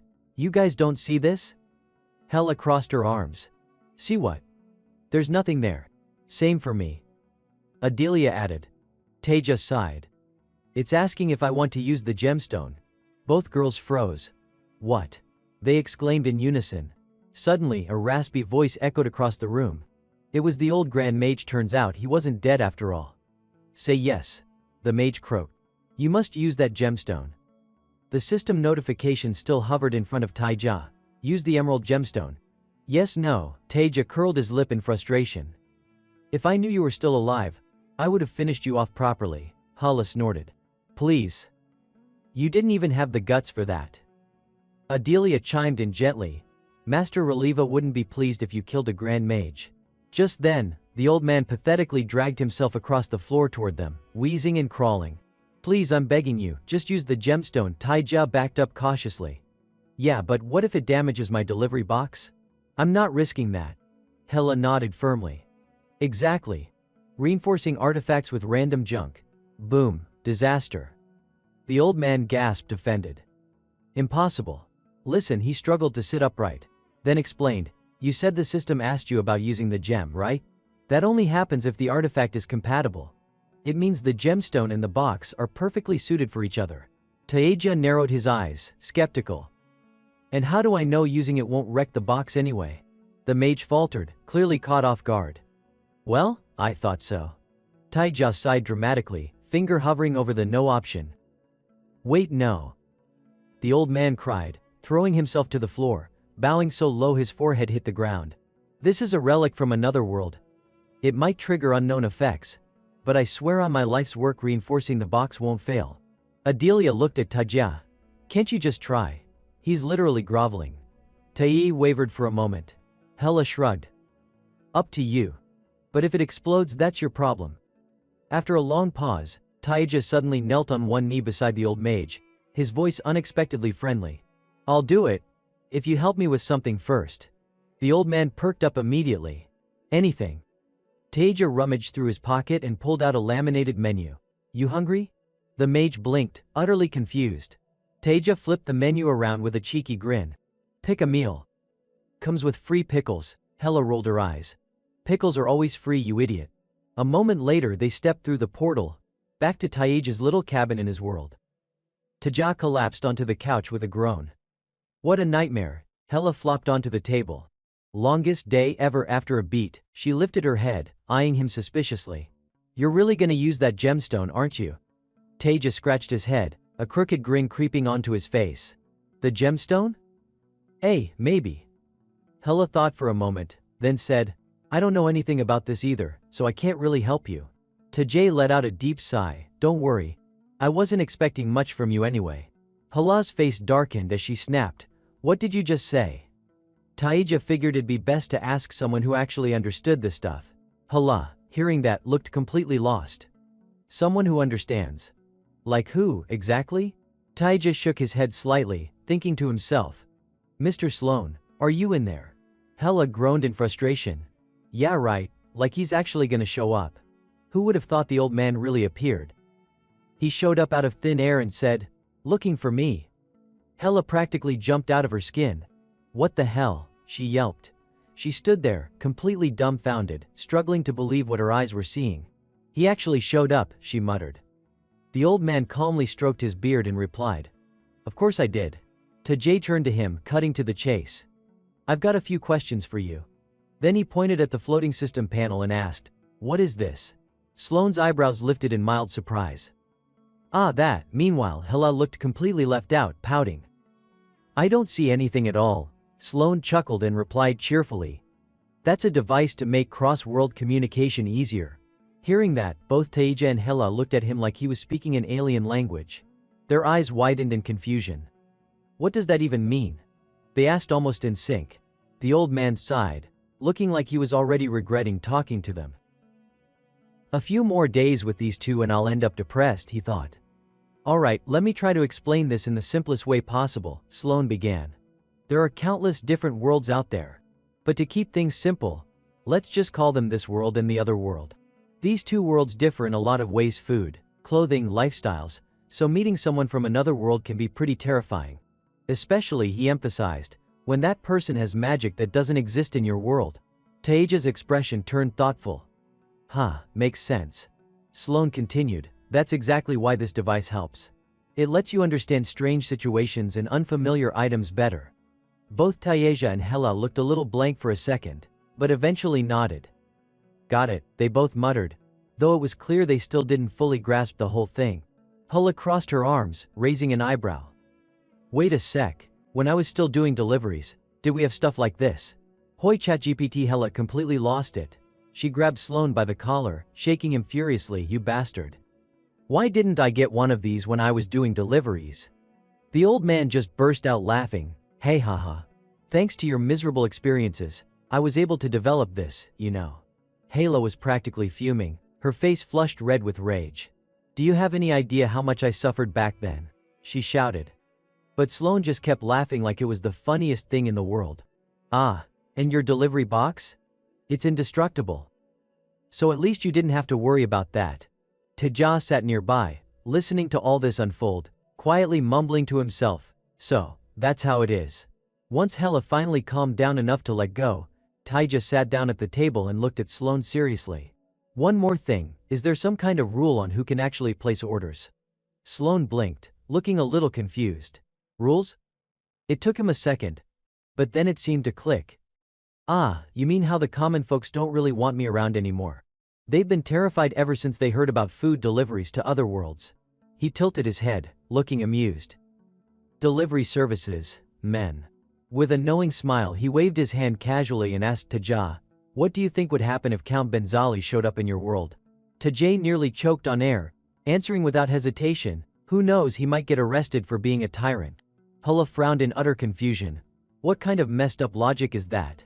But Sloane wasn't finished. And what would you do if you happened to run into Count Benzali, right here? Teja thought for a moment before replying. I'd ask him how the hell he even got to my world. Hela's brow furrowed in suspicion. What exactly are you getting at? Sloane calmly explained, what you see depends on what you know. People who already understand the existence of other worlds tend to handle the shock better. But those who know nothing, they're more likely to react with fear. The two of them exchanged glances, both seemingly having a realization. Teja suddenly remembered, Adelia, she asked if only nobles were allowed to place orders. Hela scoffed, that girl never says anything accurate. But Sloane chimed in, well, not entirely wrong either. In her world, only nobles have the privilege of accessing knowledge like this. Hela's eyes widened in genuine surprise. Wait, seriously? Teja glanced at her with a teasing grin. Well, guess it's not gonna be easy convincing regular folks to order from us. Huh? Sloane shrugged casually, that part's entirely up to you too. Then, turning away to leave, he added, that's all you wanted to know, right? Teja replied. Yeah, I guess that covers it. Sloane began to fade away, but not before glancing back over his shoulder with a mischievous grin. Feel free to call me if you've got more questions. Teja waved him off, yeah, sure. Thanks, see ya. Just as the old man disappeared, Teja suddenly slapped his own face, realizing, there was one more thing I wanted to ask him. Hela looked completely exhausted with him. Ugh, you're always this slow, aren't you? Teja turned to her and said, didn't you notice? Hela frowned, confused, notice what? My helmet and scooter are missing, Teja explained seriously. Hela finally caught on. Then she burst out laughing. That's what you're worried about. Teja, however, stayed completely serious, it's important. I need them. They're what make me feel like a real delivery guy. Hela chuckled, patting his shoulder, isn't the delivery box enough? Teja shook his head, but even the box disappears sometimes, or maybe I'm just imagining that. He flicked his finger against the box for emphasis. Hela shrugged, clearly not bothered, you're the only one who can use that helmet and scooter anyway. Teja's eyes widened in surprise, really? She explained, and if they get too close to the cabin, they automatically teleport back here, so stop freaking out. Teja suddenly jumped up, fidgeting nervously. I still don't see them though. Hela casually suggested, try turning the key before she could even finish her sentence. Taya had already turned the key. Sure enough, the scooter roared to life and zipped back toward him. Teja practically screamed in shock, what the? Hela sighed, totally unimpressed, seriously, stop being such a scaredy cat. Teja stared at the scooter parked in front of him, still stunned. You could have told me this sooner, I almost died worrying about it. Hela burst out laughing, what's there to worry about? Teja gently ran his hand along the scooter, still visibly stressed, those two are valuable relics. Alright? I can't afford to lose them.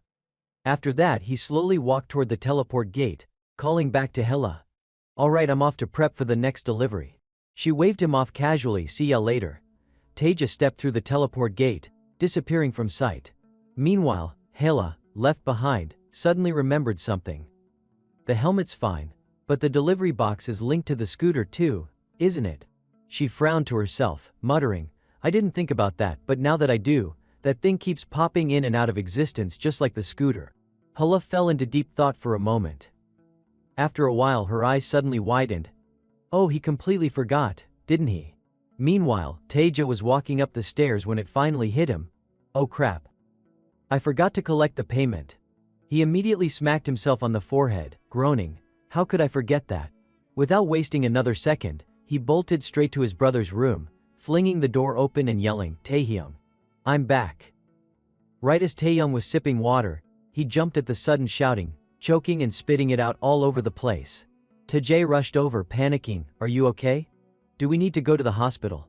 But Taehyung just burst out laughing, waving him off, I'm fine, I just choked on water. Taeja leaned in, curious, what were you drinking anyway? Taehyung held up a small bottle and replied, this. Taeja's eyes lit up like a kid seeing a new toy for the first time. What's that? Looks kinda cool. Taehyung smiled, explaining, the psychologist recommended it. It's like a placebo thing, I mix it with water and drink it like medicine. Supposed to help with mental focus. Taeja tilted his head, still intrigued, really? Does it actually make you feel better? Taehyung shook the bottle gently, smiling, yeah, so far it does. The bottle contained a violet-colored liquid, faintly glowing with a strange, captivating light. Taeja let Hela sit comfortably on his shoulder as he brought the food over. Delivery's here, he announced casually. Hela happily munched on the food in her hands, nodding in approval. Hey, this is actually really good. I told you, Taeja replied with a little smirk. Hela grinned, glancing at him. Your brother's a really good cook. The table sparkled with plates of food from another world, making both Gregory and Adelia stare in surprise. Gregory muttered, so this is what food from another world looks like, huh? Adelia's eyes lit up with excitement. It looks completely different from what I ordered last time. That noodle dish with the sauce.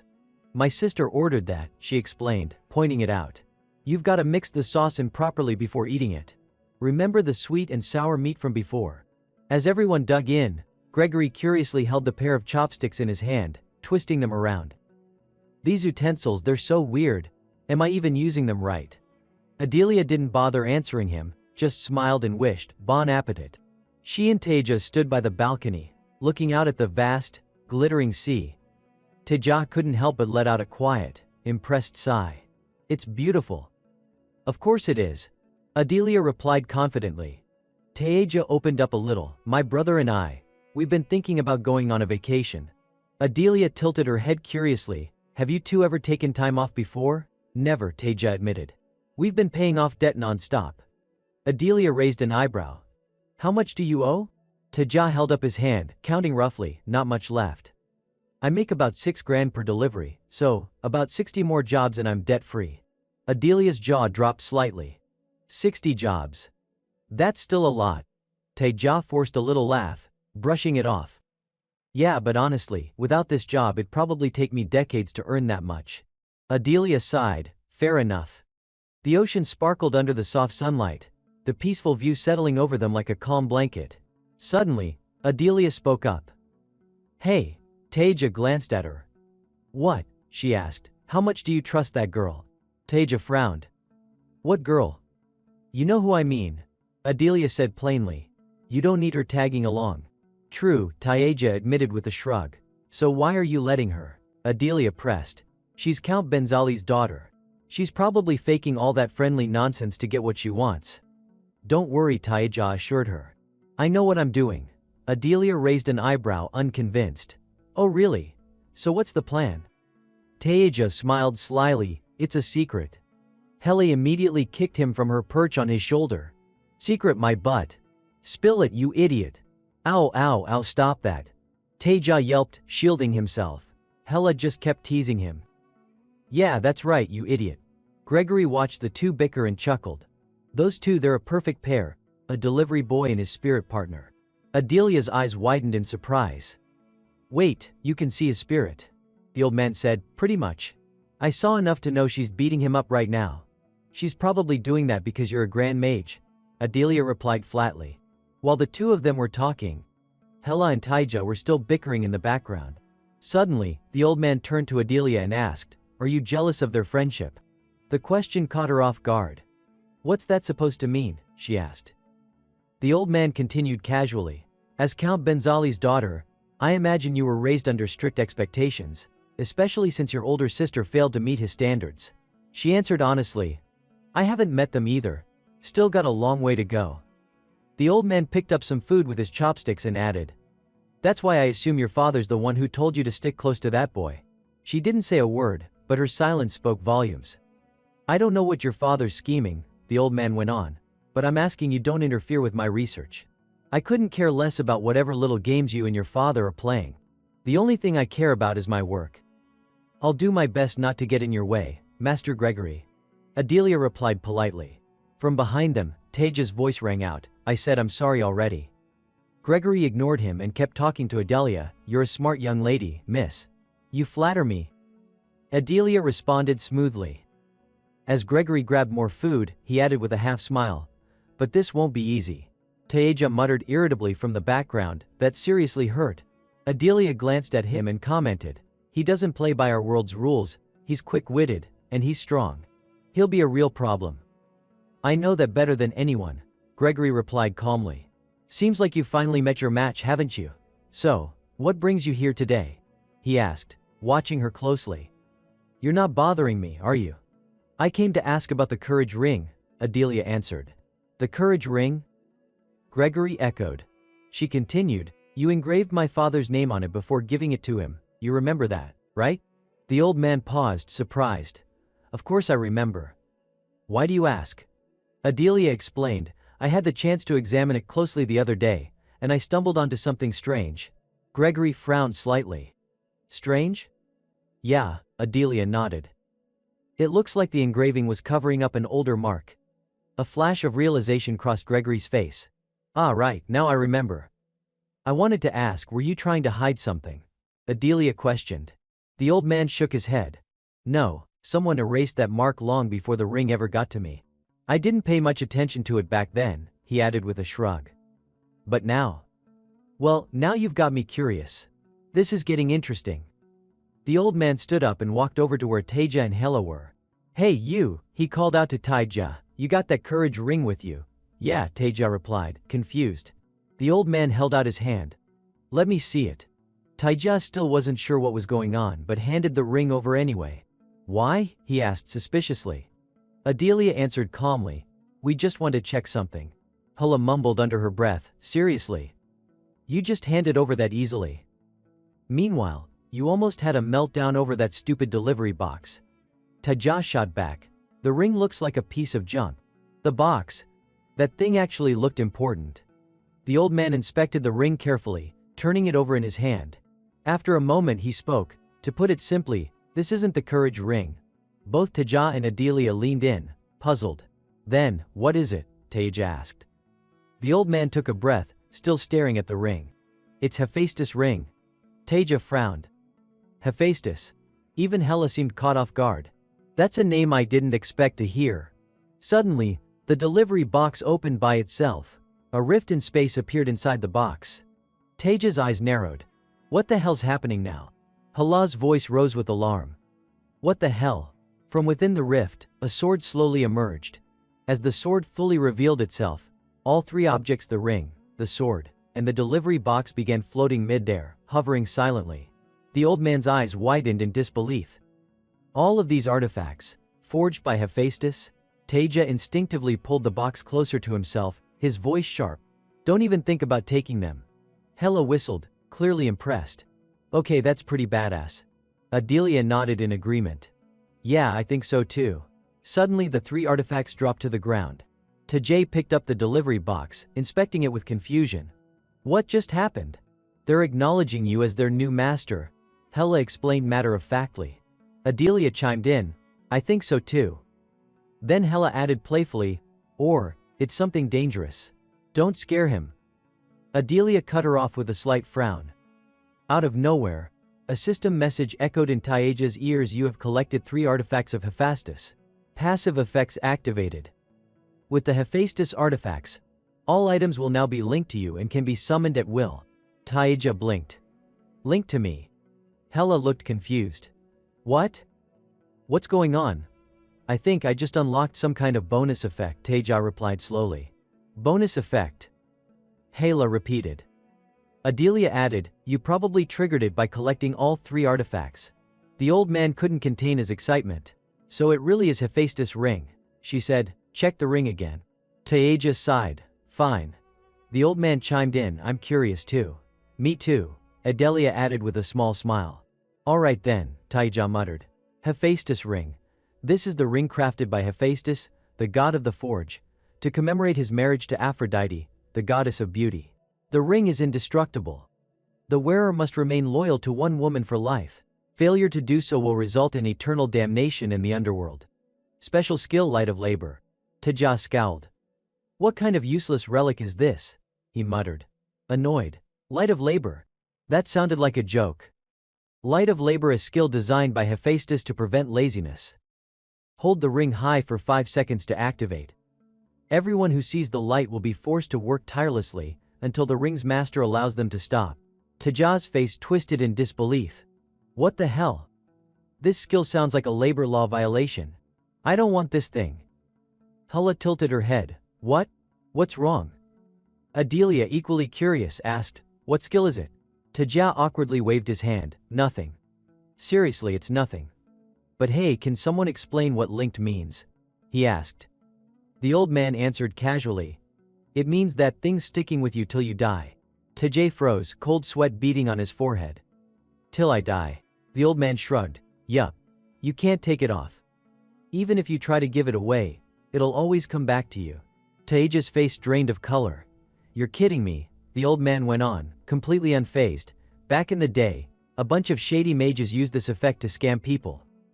Most linked artifacts have a return-to-owner effect, so they'd sell them to clueless buyers. Teja practically collapsed to the floor, overwhelmed. His expression was pure despair. Hala and Adelia rushed to his side, both looking concerned. Hey, are you okay? Hala asked, tapping his shoulder. Teja. Are you alright? Adelia added, worried. Adelia and Gregory knelt there, both wide-eyed and completely lost. Meanwhile, Teja slammed his hand down on the table, looking utterly fed up. The two of them whispered to each other. How long do we have to sit here like this? Shut up and stay quiet. Suddenly Teja spoke up, making them both jump. So, his expression darkened as he leaned forward, his voice low and sharp. Who's gonna take responsibility for the $6,000 I just lost? Neither of them dared to answer. They immediately started pointing fingers at each other. It was her, Gregory protested. She's the one who noticed that faded inscription on the ring. Oh please, Adelia snapped back. You're the one who insisted on testing it. They glared at each other, both desperate to clear their names. Your big mouth triggered the bonus effect. Don't joke with me. You activated it. As they bickered, Teja slowly drew the sword from his delivery box and slammed it down with a loud thunk. Enough, he said firmly. Sitting back in his chair, arms crossed, legs propped up, Teja looked deadly serious. I should have never handed that ring over to either of you. Gregory wiped the nervous sweat off his forehead, awkwardly rubbing the back of his neck. Right, well, he awkwardly stretched his legs, laughing sheepishly.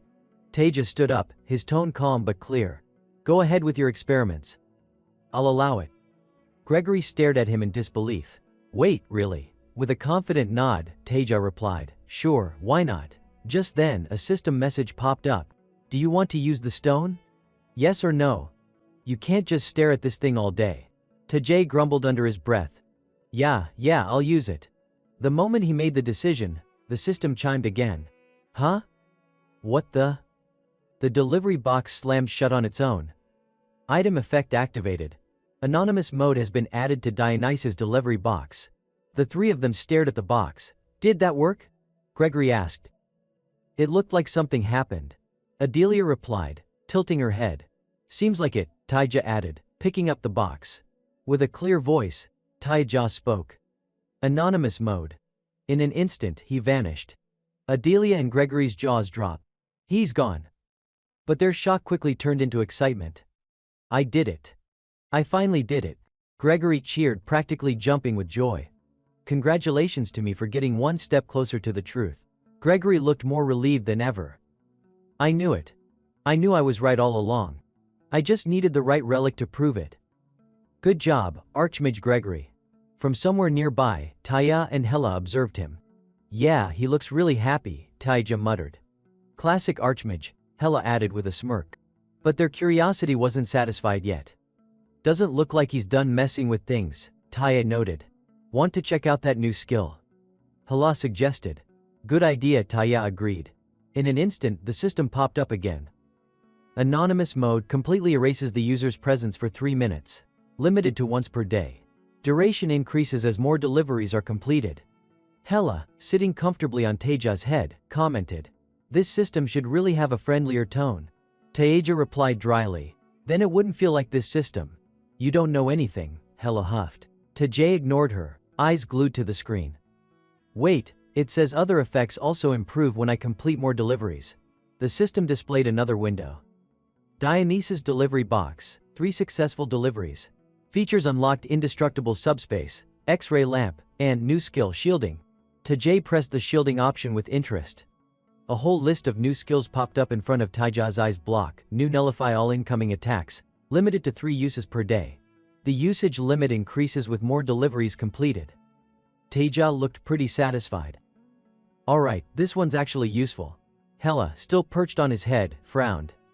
I can't see what you're looking at, but from the way you sound, I bet you got something good. Taija tilted his head up toward her. I'm just a regular guy. I need stuff like this to survive in this world. Since when were you a regular guy? She shot back with a smirk. Right then Gregory came running over, practically glowing with excitement. Thank you, kid. Really, thank you. Taija sidestepped him, raising a hand to keep him at a distance. Yeah, you're welcome. Just stay over there. Gregory's eyes sparkled as he looked at Taija. Say, can I run just one more experiment to test the artifact's durability? Taija sighed. Fine. Just don't breathe down my neck while you're at it. Suddenly, a green gemstone materialized in midair. Item effect activated. Resurrection has been added to Dionysus' delivery box. Revives the user upon death. Limited to once per day. Hela sighed, resting her chin in her hands. This one doesn't seem upgradable. Guess you'll just have to be happy with what you've got. While they were still chatting, a voice called out from the distance. Gregory? Are you in there? It was Benzali, striding inside with a bewildered expression. You've got a visitor. Even though they didn't know who it was yet. Gregory practically sprinted to greet them. Who could that be? Benzali frowned, confused by Gregory's ridiculous level of excitement. Why do you look so happy all of a sudden? Meanwhile, Taija leaned toward Adelia, whispering, Who is that? Adelia replied softly, Archmage Vogue. A good friend and colleague of Gregory's. Taija stiffened a little, feeling awkward. I thought Archmages were supposed to be rare. If it weren't for you, I wouldn't have bumped into so many already. On the other side of the room, Gregory looked like he was about to cry tears of joy. Vogue. I did it. I finally joined the ranks of those closing in on the truth. Seriously? Vogue asked, surprised. Both men turned to look at Taija. It's all thanks to that remarkable young man over there, Gregory declared proudly. Vogue studied Taija with a curious grin. You really don't look like you're from this world. Moments later, Taija found himself face to face with the man. You're from another world, aren't you? Vogue asked. Taija nodded politely. Yes, sir. My name's Seo Taija. Nice to meet you. Likewise, Vogue replied. I'm Vogue. Vogue leaned in close to whisper to Benzali, the food that kid's selling is pretty special. You should try it. I'm guessing he works for Sloan. Meanwhile, Taija side-eyed Gregory, muttering under his breath, I swear Gregory acts more like a pushy salesman than a top-tier mage. I told you he's basically a scam artist. Hela added with a snicker. I want to try something, Vogue chimed in. Can I order? Taija perked up immediately, pulling out the menu. Of course, sir. Without hesitation, Taija strolled over, launching into his well-practiced sales pitch. If you don't mind spicy food, I highly recommend the spicy noodles. If you prefer something milder, the stir-fried noodles are a crowd favorite. Most people go for the sweet and sour pork, or the kung pao chicken as a main dish. But we've got plenty of other options too, spicy noodles, seafood specials, you name it. Hela chuckled softly. And who's the pushy salesman now? Hey, Taija shot back with a grin. At least I'm taking my job seriously. In response to that, the man simply smiled and said, I'll try the dish you recommended then. Thank you, sir, Taeja replied politely. A precious gemstone was handed to him. This is my payment, the man explained. I'm sorry I can't see you off properly. I still have a lot to discuss with my friend. Thank you, sir. Taeja replied again with a slight bow. After the payment was done, they all casually exchanged farewells and returned to their own business. Goodbye, see you next time. Until then, sir. Taeja glanced at the gemstone in his hand as he headed down the stairs. Hey, Hella chimed in, still sitting on his shoulder. Let me see that gem for a sec. This one, Taeja asked, holding it out. As he handed the gem over, Taeja also held up a slip of paper. This gem's probably worth a lot, but to me, it's just 6 grand, he joked. Adelia stared blankly at the paper as Taeja handed it to her. The actual value doesn't matter, she muttered, examining the slip. What's this, a note?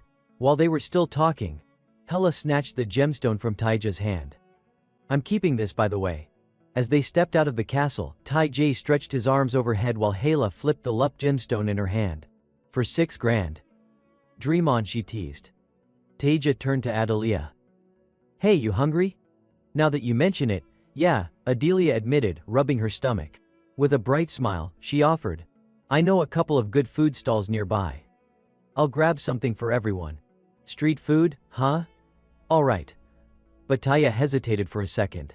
Are we sure it's okay to eat off the street? Adelia reassured him. The stalls are all out in the open. You can easily tell which ones are clean. Well, if you say so, that's good enough for me. Adelia smiled warmly. Great. Wandering around aimlessly is such a pain anyway. Taeja nodded. Alright, I'll leave it to you. Of course. The space in front of them opened up into a bustling plaza lined with food stalls. Adelia waved. Wait for me at the square, okay? Got it. I'll be back soon. With that, Adelia slipped into a narrow alleyway, where a mysterious man was waiting. She walked past him without hesitation, but her words were calm and clear. I need a favor. Just say the word, my lady. Adelia swiftly handed him the folded note she'd been holding. I want you to investigate this. How soon do you need the results? The man asked coolly. Adelia didn't hesitate. 10 minutes. Yes, my lady. The man watched her silhouette disappear into the distance. Once she was out of sight, he finally dared to unfold the note. Written clearly on the paper, a purple liquid with psychological effects. Taeja opened the door and stepped inside. I'm home, he called out. Taeyang was washing dishes at the sink. When he saw Taeja, he paused and smiled. Welcome back. Taeja walked over. Let me do the dishes. You should rest. But Taeyang shook his head. It's alright, I'm almost done anyway. He turned back to finish rinsing the plates in the sink. Taeja hesitated for a moment, then called softly, Taeyang. His voice was a little awkward. About that medicine bottle, you know, the small one you have with the liquid inside. Taeyang raised an eyebrow, a little surprised. The medicine? Yeah, what about it? Seeing how calm his brother was, Taeja felt a little more comfortable and got to the point. I was just thinking, it actually seems pretty effective. Do you think I could try it? Taeyang explained. It's for psychological treatment, not physical. So I'm not sure if it'd really do anything for you. Taeja blinked in surprise. Oh, really? Taeyang peeled off his rubber gloves and reached up to the top of the cupboard, pulling down a small purple bottle. I still have an unopened one. You want to give it a shot? Taeja's eyes lit up. Seriously? That's awesome. Taeyang turned the faucet on. Let me rinse it off first. After washing the bottle carefully, he handed it over. Here, Taeja took it, smiling. Thanks, Hyung. Taeyang glanced at him, asking casually, have you eaten yet? Taeja opened his food storage box as he replied. I ate in the other world already. The food there's not that different from ours. I even brought some back for you. A short while later, the dining table was covered with a hearty meal. Looking at the golden, crispy dishes, Taeyang remarked, you're right, it doesn't look much different. Tae added, it's from a world that looks kinda like medieval Europe. That got Taeyang's attention. Oh yeah. Let me try. He grabbed a thick skewer of grilled meat and took a big bite. The moment the food hit his tongue, his eyes widened with pure shock, like he'd just discovered a whole new world. Hua, that's really good.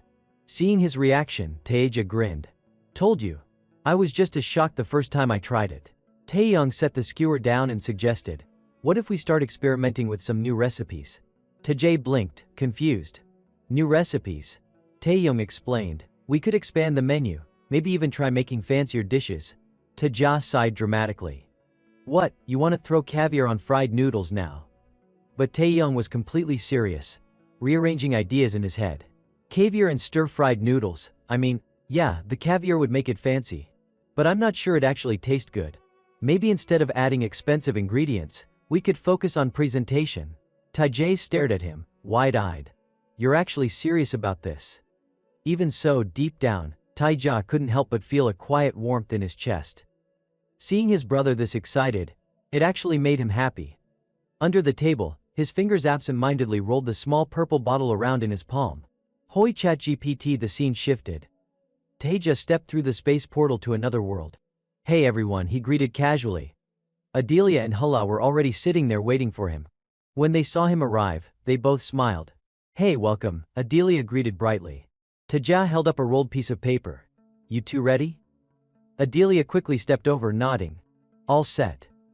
Hela, as cold as ever, crossed her arms and muttered, whatever. Adelia asked curiously, where exactly are we headed? Taejae glanced at the paper. Says here, Stone Marsh. He turned to Hela. You ever been there? She shrugged without much interest. Nope. Never even heard of it. Taeja couldn't help but tease.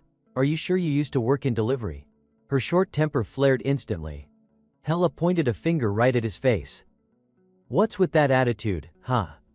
Adelia tried to smooth things over in a soft voice. Just let it go, Miss Hela. But Taeja wasn't done poking at her. I mean, you have to actually deliver something to be called a delivery person, right? Hela snapped. I swear I'm gonna punch you, kid. Adelia, flustered, stepped between them. Please, Miss Hela, calm down. A short while later, the three of them set off together. After walking for some time, all of them stopped in awe at the scene before them. Hela whistled in admiration. Okay, this place really is special. Beneath the bright sunlight stretched a crystal-clear, emerald-green lake, shimmering beautifully and surrounded by jagged rock formations that looked like giant pieces of green crystal. Taeja knelt down beside the water, observing it more closely. The water, it's green. Hela hovered beside him, her curiosity piqued. Kinda creepy, honestly. Never seen anything this green before. Seeing where the two of them were standing, Adelia quickly warned, don't get too close. Taeja and Hela both turned back, confused. Why not? Taeja asked. Adelia explained, her voice serious. The marshes in this area are different. I've heard the water here can suck you in the second you touch it. The two immediately reacted, eyes widening. Wait, seriously. That's insane. Adelia added, and once you're pulled under, there's no getting out. The water's full of toxins from decaying bodies. Taeja grimaced. Who the hell would live in a place like this? Hela shrugged, deadpan. Total Archmage vibes. Taeja shot her a look. Is that your answer for everything? Hela tilted her head. What's that supposed to mean? But Taeja just brushed it off. Forget it. Hela's eyes narrowed. Hey. You're messing with me again, aren't you? Adelia looked around the eerie, quiet place, then suddenly asked, what if we're in the wrong spot? Taeja glanced sideways at Hela, replying with mock confidence, nope. No way. Hela told me ancient relics never make mistakes. Hela wasn't having it. That's right. And if there is a mistake, it's on you. The two locked eyes, ready to bicker again. Adelia sighed, exasperated. Please, can you two not argue for once? Taeja looked around aimlessly, grinning like an idiot. I don't see anything that even remotely looks like a house. What about you guys? Hela squinted into the distance. Honestly, I'm wondering if anything even survives out here. Adelia, clearly uneasy, added, I think, maybe we pressed the wrong spot on the map. The thought made Taeja rub his temples, already frustrated. It's possible, but we can't use the map again until this delivery is done. Hearing that, Adelia's face clouded with concern. That could be a big problem. Hela chimed in with zero sympathy, looks like you're screwed. Suddenly, the sharp sound of air splitting apart rang out. In an instant, Taeja spun around, raising the metal delivery box to block an incoming sneak attack. Adelia gasped in shock. We're being ambushed. A shadowy figure stepped into view. Stay back, Taeja warned firmly. Hela narrowed her eyes, tilting her head. Who the hell is that? A boy appeared, dark skin with orange hair, holding a large spear and shouting with surprising authority, intruders. This land belongs to us. Leave now or die.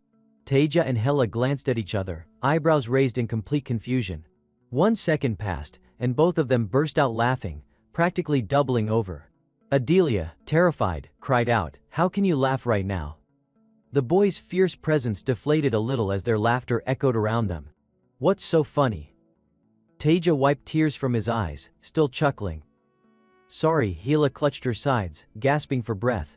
"It's been so long since I've laughed like this." The boy scowled, flustered, gripping his spear tighter and pointing it at them. "Don't say I didn't warn you." In the blink of an eye, Teja unsheathed his sword. A sharp crack followed as the tip of the boy's spear shattered to pieces. Teja couldn't resist flexing a little. "Apologies for laughing. But just for the record, my last fight was against 100 soldiers." Hela added casually. "And that was honestly child's play." Adelia shot Teja a sideways glare. "Are you trying to insult me right now?" Teja turned back to the boy. "So, who exactly are you?" Despite losing his weapon, the boy puffed up his chest. "You lot are nothing to us, if we had real steel." Hela actually nodded with mild approval. "Fair enough, that's a valid point." Adelia finally spoke up, examining the boy. "Judging by those 3 eyes, I'd say he's from the Groud tribe." Teja blinked, confused. "Groud?" Hela tilted her head. "What's that?" Adelia explained, "They're a tribe famous for blacksmithing. There's a saying around here, Southern Groud are as trustworthy as Northern dwarves." Hearing that, the boy bristled with offense. "How dare you compare us to dwarves?" His body trembled with indignation as he clenched his jaw. "Our god will return one day, and then you'll all see we are the true masters of forging." The 3 of them, however, weren't really paying attention to his speech anymore. Their eyes were fixed on the faint glow coming from Teja's hand. "What now?" Teja muttered. "Way too many surprises lately." It was the ring of Hephaestus. The boy's eyes widened in shock. "Hephaestus. Ring of Hephaestus, special skill, light of labor activated." Hela examined the glow casually. "Looks pretty nice." Adelia and Teja both frowned. "That's it? Just pretty nice? What does this thing do?" Suddenly the boy dropped to the ground, face pressed into the dirt, trembling. "Please, please kill me now, Great One." Hela blinked, utterly baffled. "What the hell?" Teja was just as lost. "How should I know?" Adelia shrugged. "Might as well let him explain himself." The boy's next words stunned them all. "I beg forgiveness for failing to recognize you sooner, O great holy envoy."